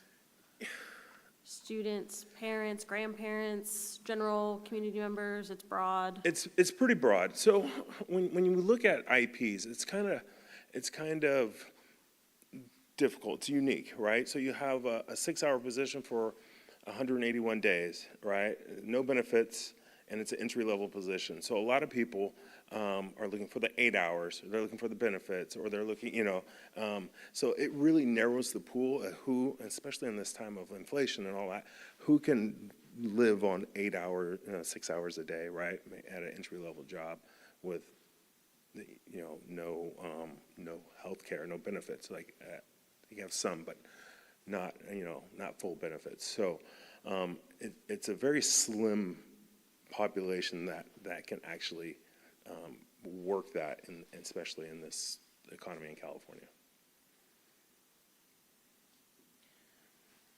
I would say the round that we just had on Thursday or Friday, I felt was very, very successful. The overwhelming majority of them were young folks interested in education, going to school, so maybe they're learning online and working during the day, which is great. So I felt very successful because they're coming in with some education under their belt, and I felt like why Friday in particular was so successful. Maybe we need to do some more targeted recruitment, like on TikTok or something. It's not a bad idea. So with the students, what we see, and they're great, loved having the Chico State students come, Butte College students come, and they will work maybe all year. But then the next year, they're like, oh, I can't because my schedule's, and so now we're rehiring, right? And it's constant, so. Yeah, very true. I was going to say something else. I don't remember what it was. What other questions do you have? I have a couple random ones. Okay. Is there kind of a general amount of what we would kind of call more clerical work that our certificated staff are doing that's kind of taking up a bulk of time, or outside of even, their traditional day, having to make lots more phone calls, lots more paperwork, making copies? I don't know. It's not my world, so I'm not really clear on that. And I guess where I'm going with that is back to that, like, creative solutions for staff, where we might be able to offload some of those clerical things for a different person to help take care of, if there's like a more centralized way to do some of that. Or if there's a disproportionality on middle school certificated ed specialists, and maybe the workload is just different at the high school level. Maybe the high school teachers could assist with the middle school teachers on some of those tasks. I don't know, but is there kind of any discussion about that? Or, I think about how much we might be paying somebody to be scheduling meetings when they could be working on their curriculum development for their individual students' needs. That's a different skill set that's required for each of those tasks. Yeah, for sure. So we have been talking some in negotiations about what could we kind of peel off in order to support and encourage our teaching staff in. With IEPs, the paperwork aspect of it, the paperwork side of it, in terms of the clerical, has decreased a little bit, believe it or not. One of our accomplishments that I didn't even mention was we have gone paperless in our special ed offices for as much as we possibly can. So not to date myself, but we used to have those triplicate forms that we would and hand out during IEPs, and we don't do those at all, but we used to stand at the copier and make, 3-4 copies of every document, and then hand them out as drafts, and then rewrite the IEP, and then hand it out as the final. We're not doing that anymore. We're projecting onto a screen. Parents are seeing live changes happening. We're emailing IEPs instead. The only one piece of clerical that I would see is signature pages. Those we still retain the original hard copy signature page, but even that is becoming less frequent as we do ready sign and things like that. So the evolution of it as we've gone out digital is changing some of those aspects. The scheduling pieces and other clerical aspects, we're still chatting about all those ideas. Next random question. How are the classroom aides scheduled, especially at the secondary level? So, or even just the IEP students in general? And I will say, also personal experience and just feedback I've gotten, inclusive classrooms that have, especially, well, I was a science teacher, so we can say that. There was a year that I had a certain class period that had, I think, 18 students with IEPs in it out of 35. And that was a huge challenge. Are there even caps for something like that? And I know that that's happening still, and you know, there's, because we have some specialized classes, there's a lot of tracking that's going on, even though we say we don't support tracking. We have students that, or classrooms that are more heavily, you know, so it's, as a general ed teacher, it becomes really challenging to be able to keep track of all of those individualized needs for those students. And it really is a challenge for their special education staff to also provide those supports.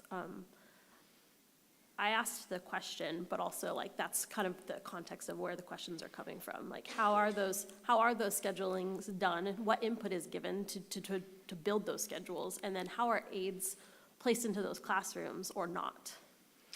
So I don't know if I'm going to be able to answer your full question. I'm going to give it a best shot.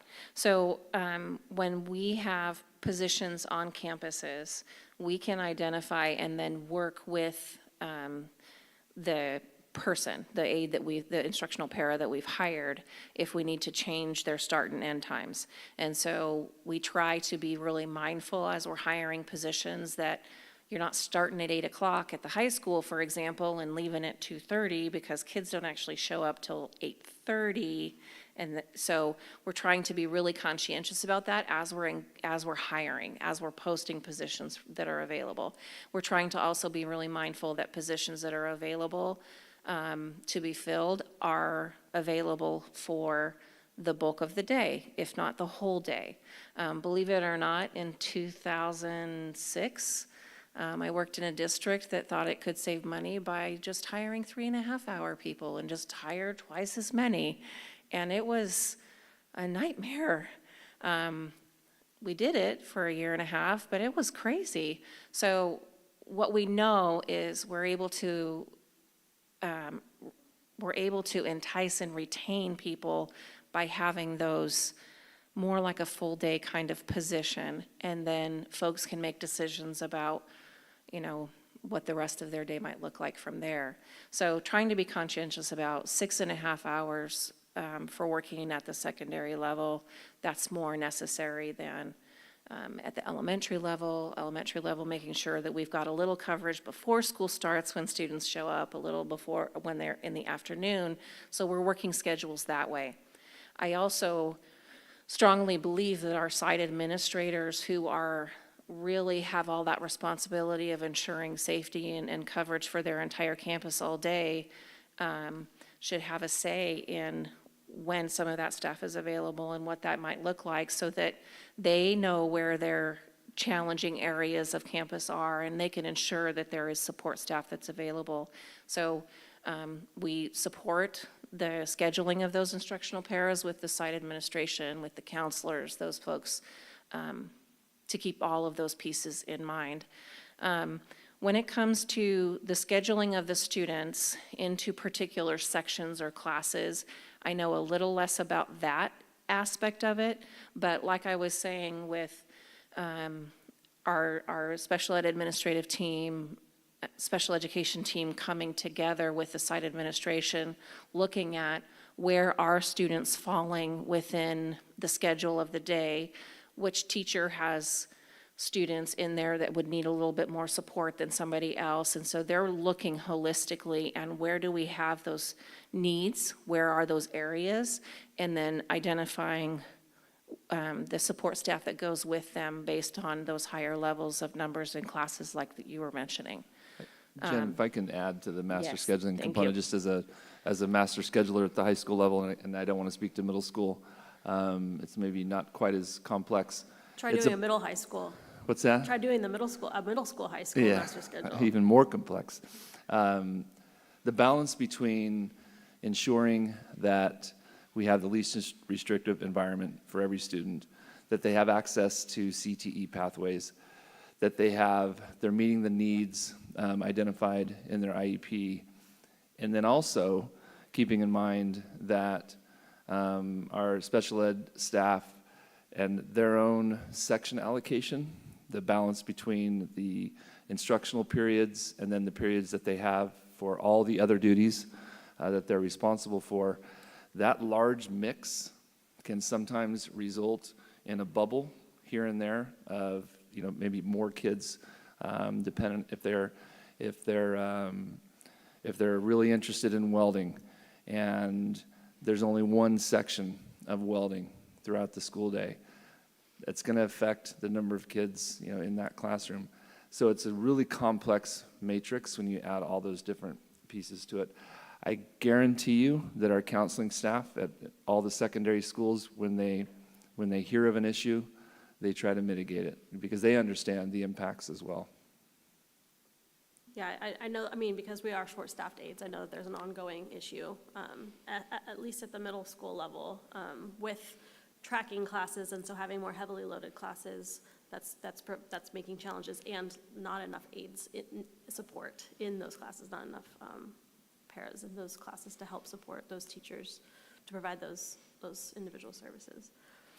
I can tell you, we've tried lots of different variations of how to do the scheduling. When do you put prep periods for the special ed staff?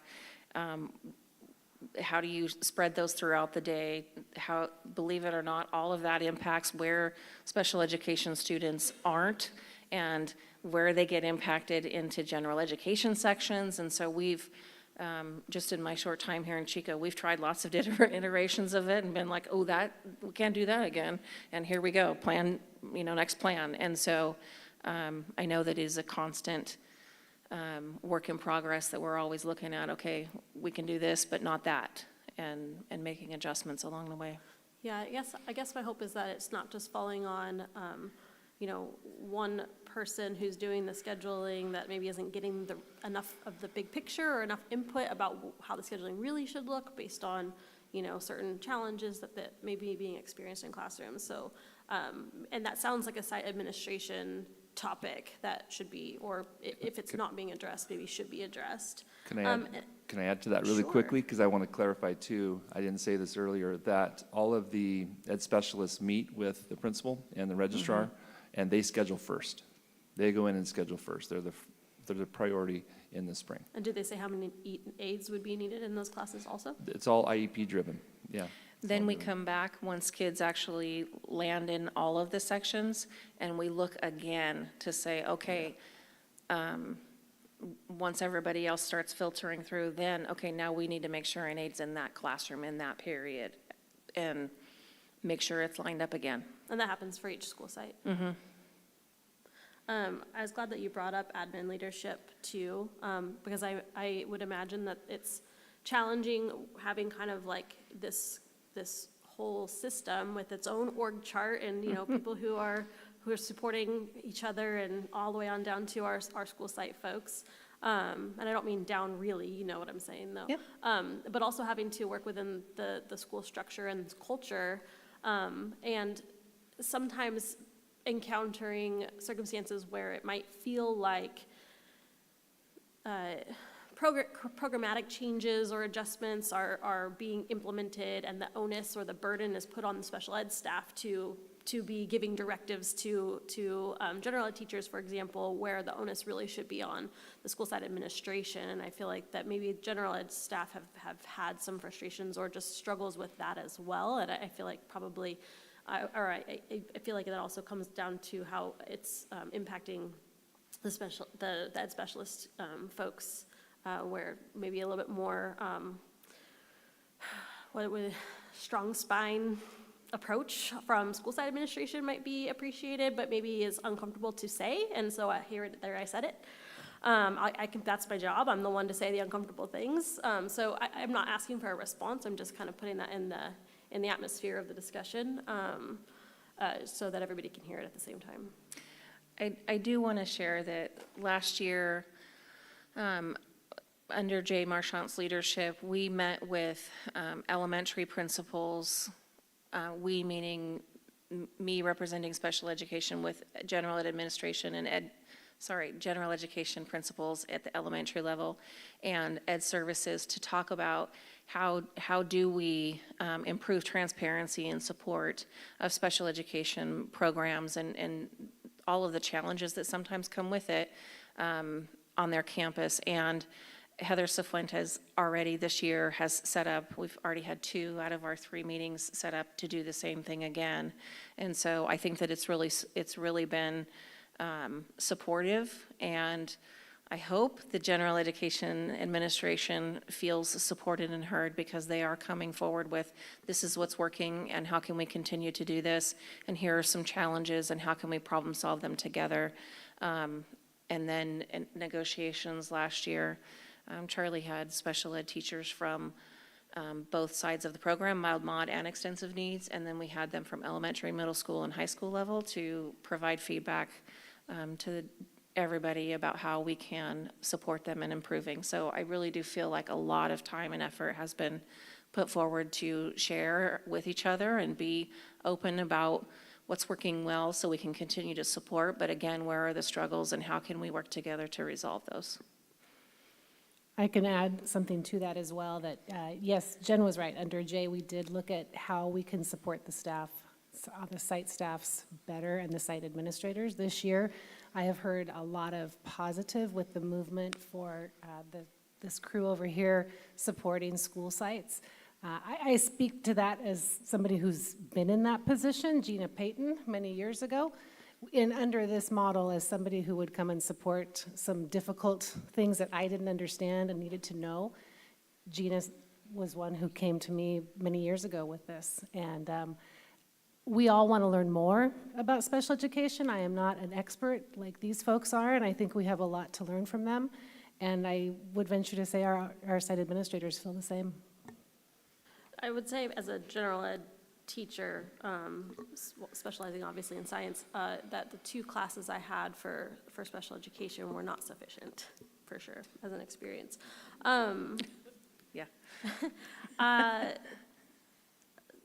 had a thought, but I'm gonna just disregard it because it's getting late. My last, question that's random, and this is can maybe get back to me later question, is you mentioned in the things that we're doing that are great, full inclusion and co-teaching that's happening, but there's no reference to the occurrence of that. So, to what degree is it happening? I don't have any reference for percentage of classes that it's taking place in or school sites that it's happening at. And so to what degree those are happening. It's nice to say that we're doing it, but if it's just in one classroom on one school site, then that's really not the same.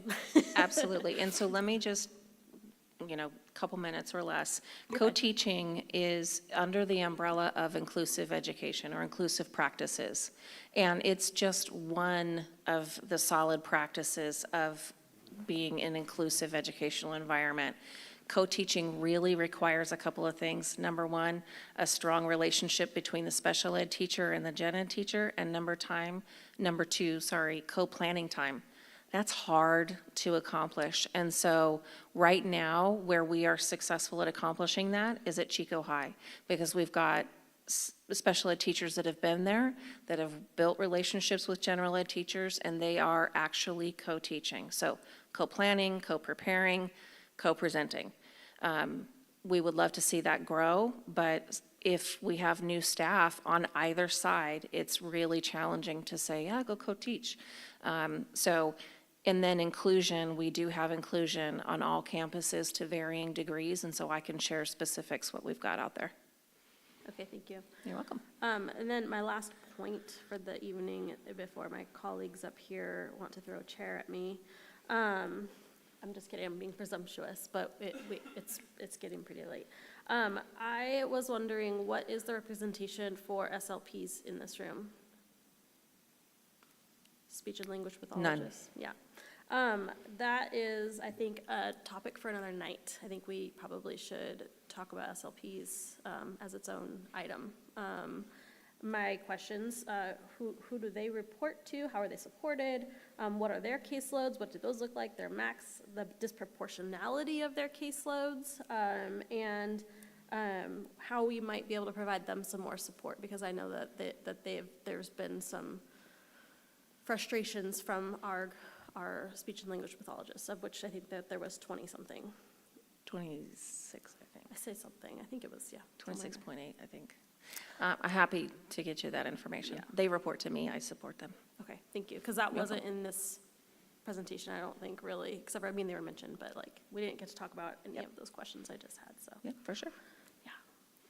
Because that's not a topic for tonight, since it's almost 7:15. Okay. For the record, I asked Dr. Scala to please take liberties to be able to address all of the things that we had asked for in our 2 meetings to organize this, and that I would support a longer workshop, that I didn't feel comfortable limiting it to the hour to hour and a half time frame. So I should have pre-warned everybody that that's what was to be expected, but I feel like that there was a lot of good information shared here, and I think a lot of things that we could continue to think about and talk about and check in about from my perspective, maybe some follow-up after there's time for everybody to process. So thank you so much for putting it all together. Absolutely. Thank you very much.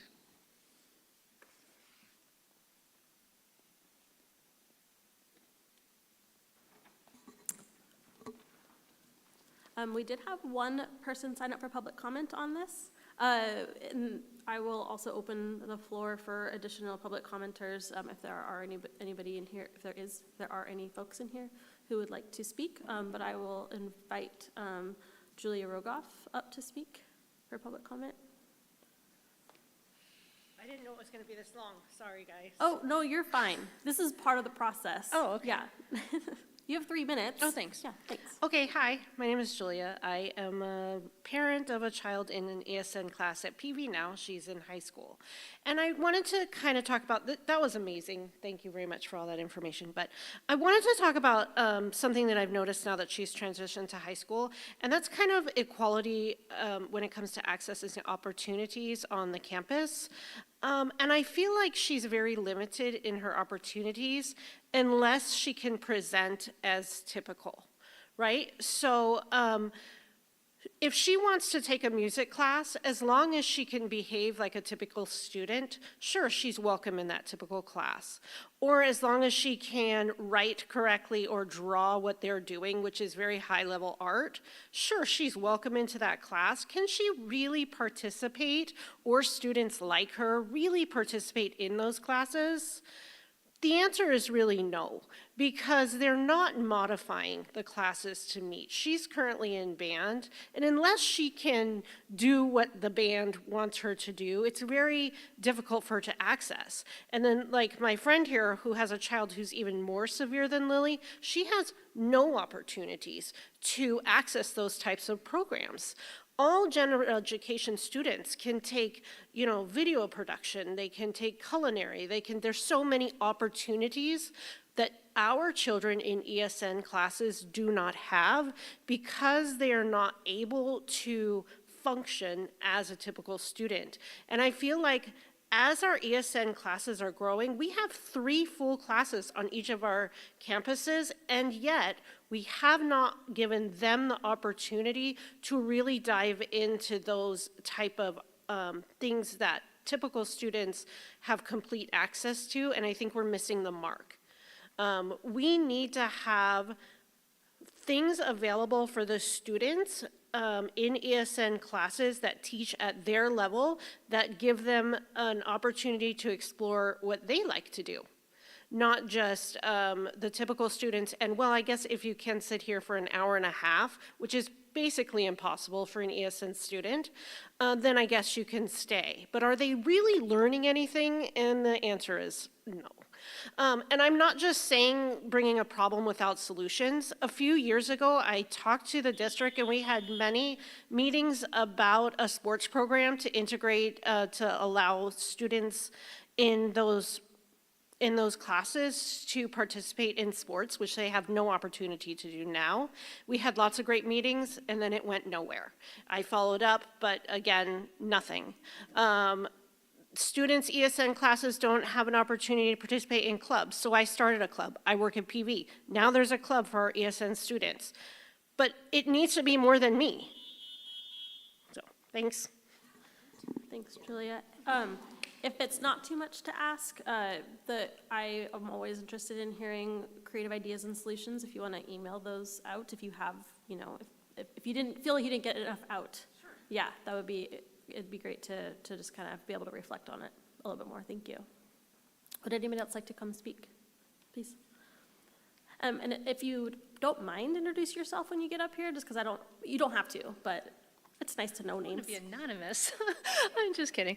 My name is Maria Sayer. I have worked for Chico Unified for 27 long years. I have been in special education for 19 of those 27 years. I have a 25-year-old daughter who is now considered to be an ESN. She started in Chico Unified when she was 2 and went all the way through 22 in the adult program. So my experience with special education in Chico Unified is very deep and very rich and very personal.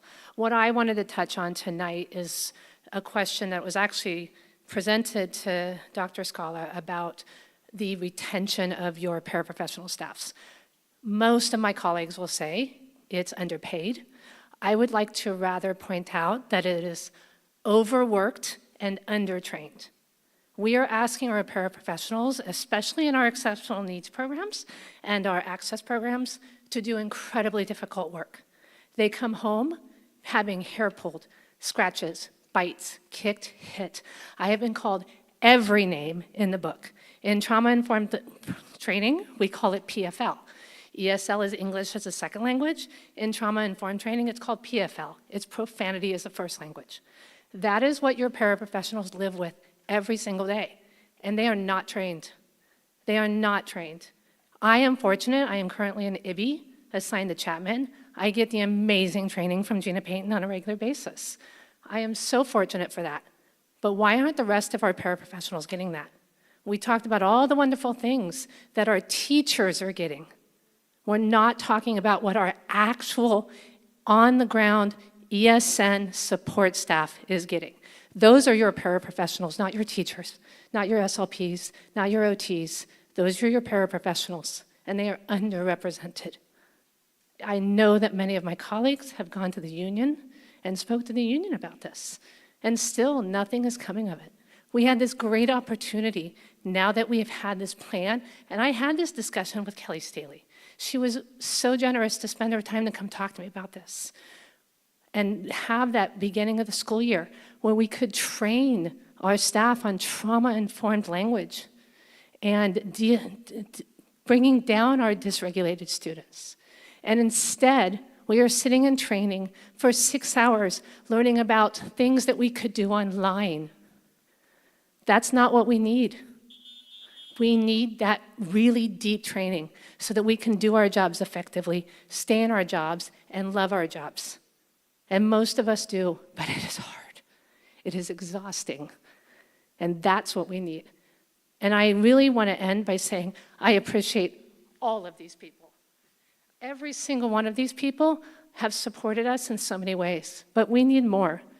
We need that training. And we spend thousands of dollars a year to train our teachers and our administrators, but not our paras. Thank you. Thank you.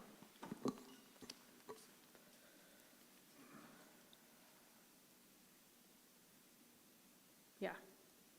I think that this is, in my opinion, the most important thing for us to try to focus on, this topic.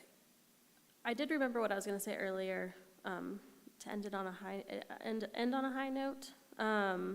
That was, there was a call out of anecdotal, so-and-so is amazing. I have to say that I've been told by 2 different people, for the very few people I still talk to, because I'm busy all the time and have a 4-year-old, thank God for Morgan Darr. So shout out to you. Yeah, it just goes to show the love goes around, and I think that you all are really appreciated. And wish we could have more of this. Love to work on it. Any more people that want to speak from the floor?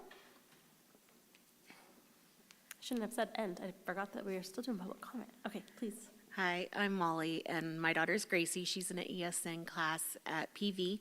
And I just wanted to speak about the paraprofessional thing because I was a paraprofessional in Southern California, and I don't have a desire to work for Chico Unified. And that's because your pay is too low, your support is too low.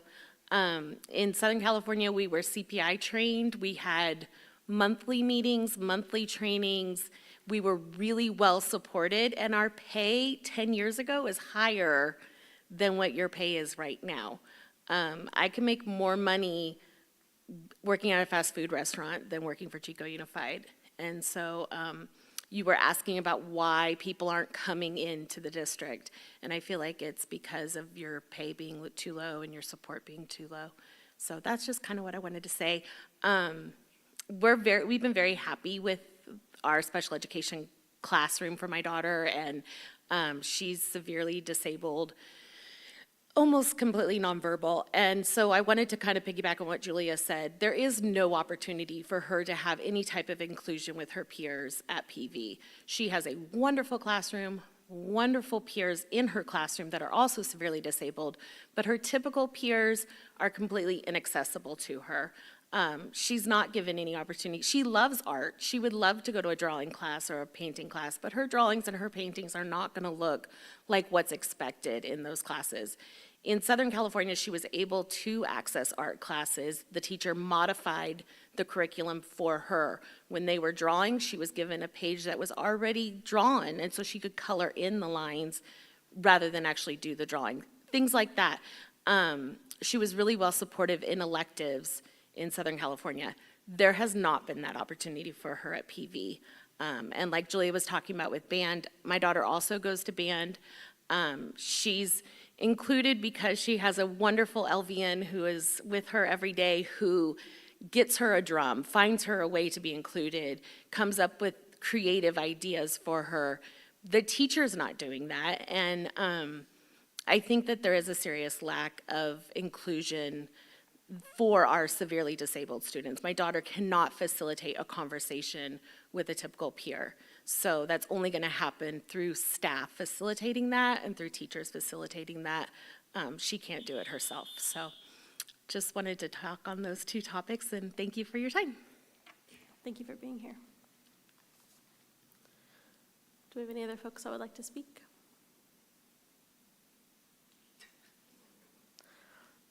Fair enough.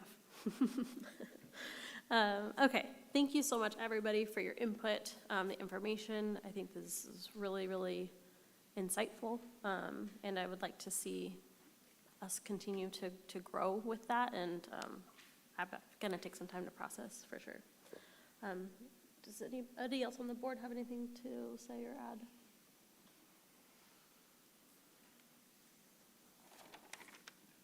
It is informational, this topic is, or this item is tonight, so there's no action for us to take, no discussion for us to have at this time, but the benefit of workshops is it does give us space to have these deeper conversations, kind of deep dive on topics that we have determined were important to us as a board. And with this information, we may reach out to parents and staff and kind of do a little bit more information gathering, and may ask for items to be placed for further discussion or action at a later time as we kind of keep the conversation going. So it's not all for naught. This is really valuable information for everybody and the community. With that, I think we can move to the next item. It has been 2.5 hours since we started this meeting. Do we want to take a brief break? Or just move through it? Okay. Sounds like the rest of my colleagues would like to power through. I'm on board, so we're going to do it. Yeah, what? I was wondering if we need our staff who's here to stay, or if they... Yeah. If you don't want to stay for the rest of the discussion action items. Have to stand up. Yeah. Thanks, you guys. Yeah. Thank you very much for being here. Appreciate it.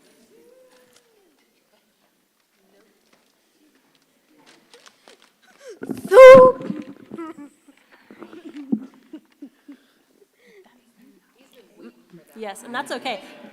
Thank you for being here tonight. Have a good night.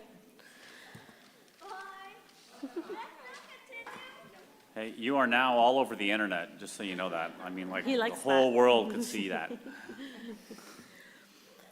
On the discussion action calendar, 4.1.1, under Ed Services, is a public hearing discussion action for resolution number 1661-24, the Williams textbook sufficiency for the 24-25 school year. That is correct.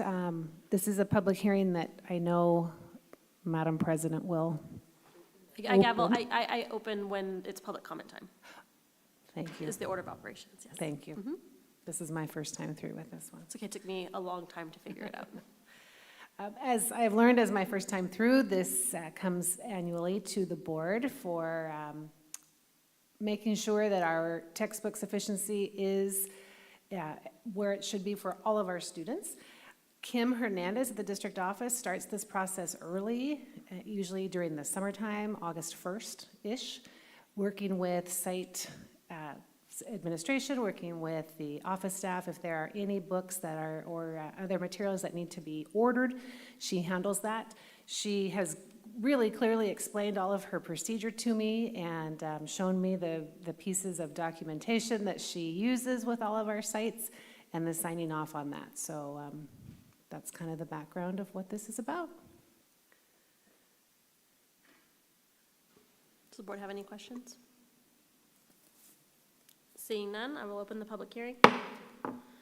Do we have public comment for this public hearing? Seeing none, I will close the hearing. Are there any motions associated with this item? I move passage of the aforementioned resolution. Seconded. All right, we have a motion by Mr. Tennis and a second by Mr. Lando. We'll start with any further discussion? Roll call vote, starting with Mr. Tennis. Tennis, aye. Conkin, aye. Dalby, aye. Lando, aye. It passes. We will move to 4.2.1, under business services, discussion action item on charter schools Measure K projects requests. Yes, I'll be stepping in for Julie Kissel this evening. So in front of you this evening is a proposal from Blue Oak Charter School. At the last subcommittee meeting for Measure K, they brought forth a request in the amount of $6,000 to replace their kitchen freezer. So over the summer, their kitchen freezer started kind of intermittently going out, and they've been able to limp along, but they really at this point need to replace it in order to not lose food, cold food for their students. So they've attached 3 potential quotes that are in the packet attached to the item. $6,000 should be more than enough to allow for delivery and installation. It would be a movable and mobile unit, so in the event that they are able to secure facilities and relocate to the land that was purchased in Marion Park, this unit would also move with them. So looking for approval for the freezer this evening.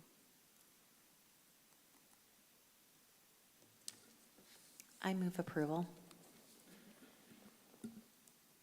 I'll second that one too, if you don't mind that we're jumping out of line. Nope, I will just follow the rest of the board's lead tonight. On the rest of the night, I kind of took a lot of time with my questions earlier. I have a question. Jacqueline, how does a freezer work? How does it get cold and stuff like that? I'm just kidding. I think So you we'll got start it. with a roll call vote. We have a motion by Member Conkin and a second by Member Lando. And we'll start with you, Rebecca. Conkin, aye. Dalby, aye. Lando, aye. Tennis, aye. All right.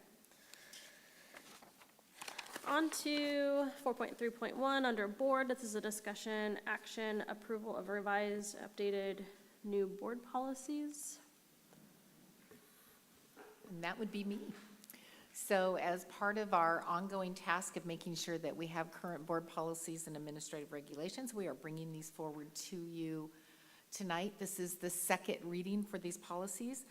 I will point out that the board will need to have a discussion and take action on Board Bylaw 9220, governing board elections, because we need to decide whether or not we would like to utilize option 1 or option 2. And I'd also ask that the board pull 4119.11, sex discrimination and sex-based harassment. We need to take that one back and make sure that our internal policies and ARs are the same for certificated and classified. So we'll bring that one back to you at our October 16th meeting.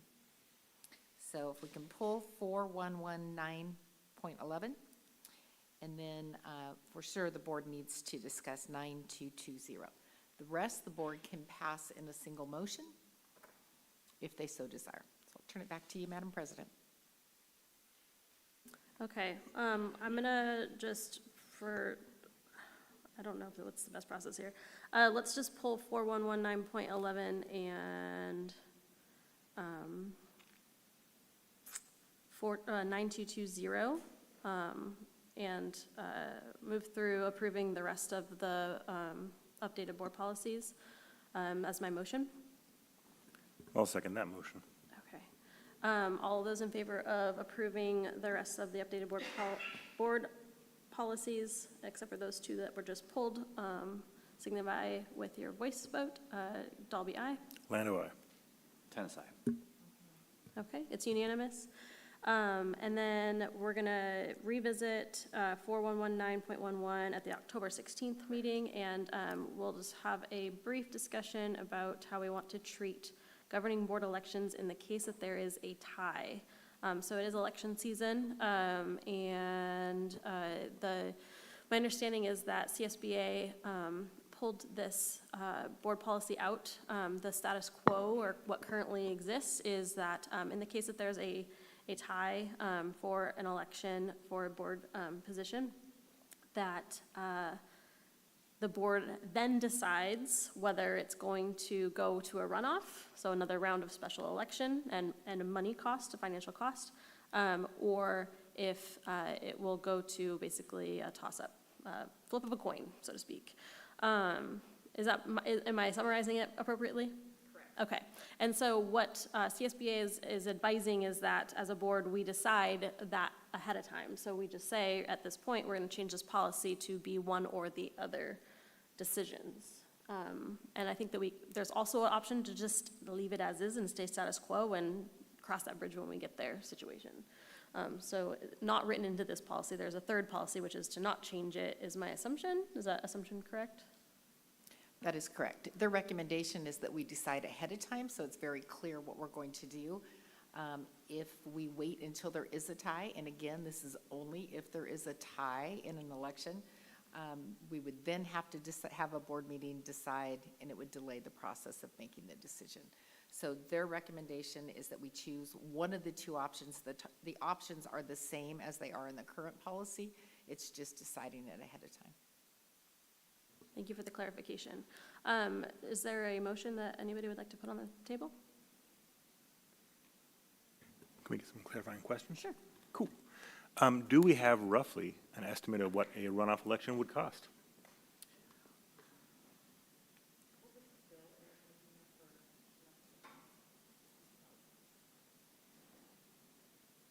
Yeah, I would say in a given, I don't know about a runoff year, but in a given year, our election costs are anywhere between $80,000 and $100,000. A second question, which we might not be able to answer here now, because I know that, of course, any election has to be done in accordance with the law. I would be very curious to know whether a runoff election could potentially be held with as a whole city or outside of just the district in which the original election was held. A runoff election or the entire? The runoff. Okay. Yeah, and that's what I'm saying. Given that if a in-district election produced an exact tie, it might be interesting to open it up to the whole city if that were a possible thing to do, or the whole jurisdiction. My guess would be that that would be a Secretary of State question, or even at least just Keaton. Yeah, so I guess what I'm asking is, is it possible to get some legal advice on that, just in case? So are we contemplating that that there would be so in one trustee area, I think there's something like, anybody know how many voters there are in? Let's just say 8,660. That's low. Yeah. I mean, there's like it's like 100. Yeah, I was like 20 something. I was just throwing a number out there. Low 20,000s. And we're actually thinking that it would be like 9,999 to 9,999, and we're talking about it right now? I mean, if you are That was putting that gonna much be my faith in question. voter What- turnout. In the Yes. Oh, yeah, I history mean, of election, has statistically- this happened at Chico Unified for school board? No. It No. seems fantastical. Why don't we leave it as is and cross that bridge? Just my thought. The probability is extremely remote that this will happen. I think, in answer to the question, I will opine that people in trustee area A have no claim over trustee area B, and so therefore they would not be in a position to help decide, a runoff outcome. That's my guess. That would be my assumption if we were to ask legal advice, but that's on just basis of my limited Happy to ask. understanding. I'm Yeah. sure there's a quick answer. Did you want to set that as a motion? Sure. I move that we leave it status quo and address it if we find ourselves in this predicament. Second. All right, we have a motion and a second. Further discussion? Yeah, again, I agree that this is very, very unlikely. That said, I do think it's also a good idea to have a policy ahead of time so that we are not potentially swayed by, I mean, it's just better to have a policy ahead of time so we don't look like we're politicking when we're, making that decision about who might win an election.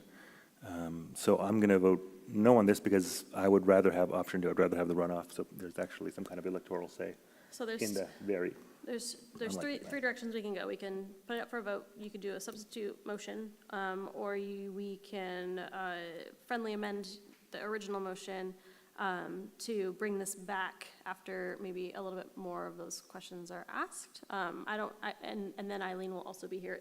I don't know how I'm going to vote, actually.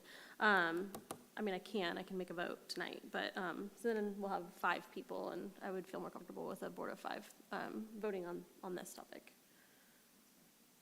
I don't know if we need a full motion on that, or a full, if that's action that we need to take, vote on that? We have a motion on the floor, correct? Yes. With a Sounds like you second. just made a motion to table until Thank you. next meeting. Thanks for words. Yeah. I appreciate that. If I'm that's out of the words case, for the night. I'll second it. Okay, I am motioning, I motion to table until our next meeting. We can do motioning, yes, I said that. To next meeting, to vote on it next meeting. Is that fair? And we have a second by Member Lando. Dalby, aye. I have a comment. Oh, okay, just kidding, let's discuss it. I'm going to oppose this. I don't think we should talk about it at our next meeting. What is our next meeting? So I guess I'm confused on process, because we have a motion to leave it as it is, and we have a motion to table. So- A Both were secondary second. motion. A substitute motion. Substitute Yeah. motion. Right. So my motion goes first. If it fails, then we go back to Rebecca's motion. Matt, did you, what was your Yeah, motion? I'm going to vote no on the substitute motion to agendize it. Gotcha. I don't think it's worth talking about. The scenario where we're going to have 9,999 to 9,999 is, in my opinion, not worth considering at this time, in this season. Yeah, I'm gonna, so since we're open on discussion, I'm gonna agree with Member Landa's statement in terms of the politicking piece of it. And this sets board policy not just for this election, it just is board policy for this and future elections. It can be revisited again also. But that said, I just would feel more comfortable making a vote, even if half of us are decided once Member Robinson's here. And we may end up with a tie anyway and need the tie-breaking vote anyway. So that's my rationale for my substitute motion. Are we ready to vote or further discussion? Okay, I'll go first. Dalby, aye. Lando, aye. Tennis, nay. Congan, nay. Okay, so in the case of a split vote on a substitute motion, I think we still go back to the original motion.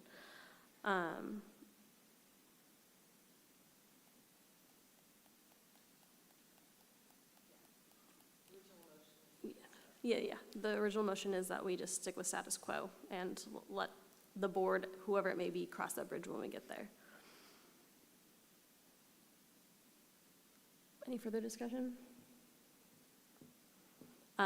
Just for the sake of discussion, if there was a desire to bring this back, if any sitting board voted a certain way or voted for the way that it goes, you could bring it back per those rules.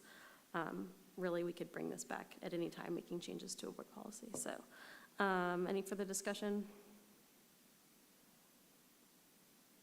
All right, let's start with Mr. Tennis. Tennis, aye. Congan, aye. Dalby, aye. Lando, aye. All right.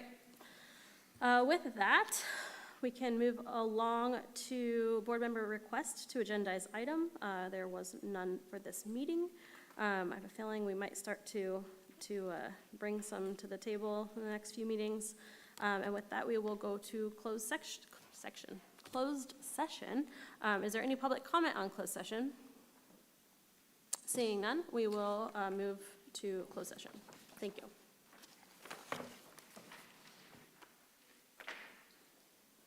If we can be ready to go in closed session by no later than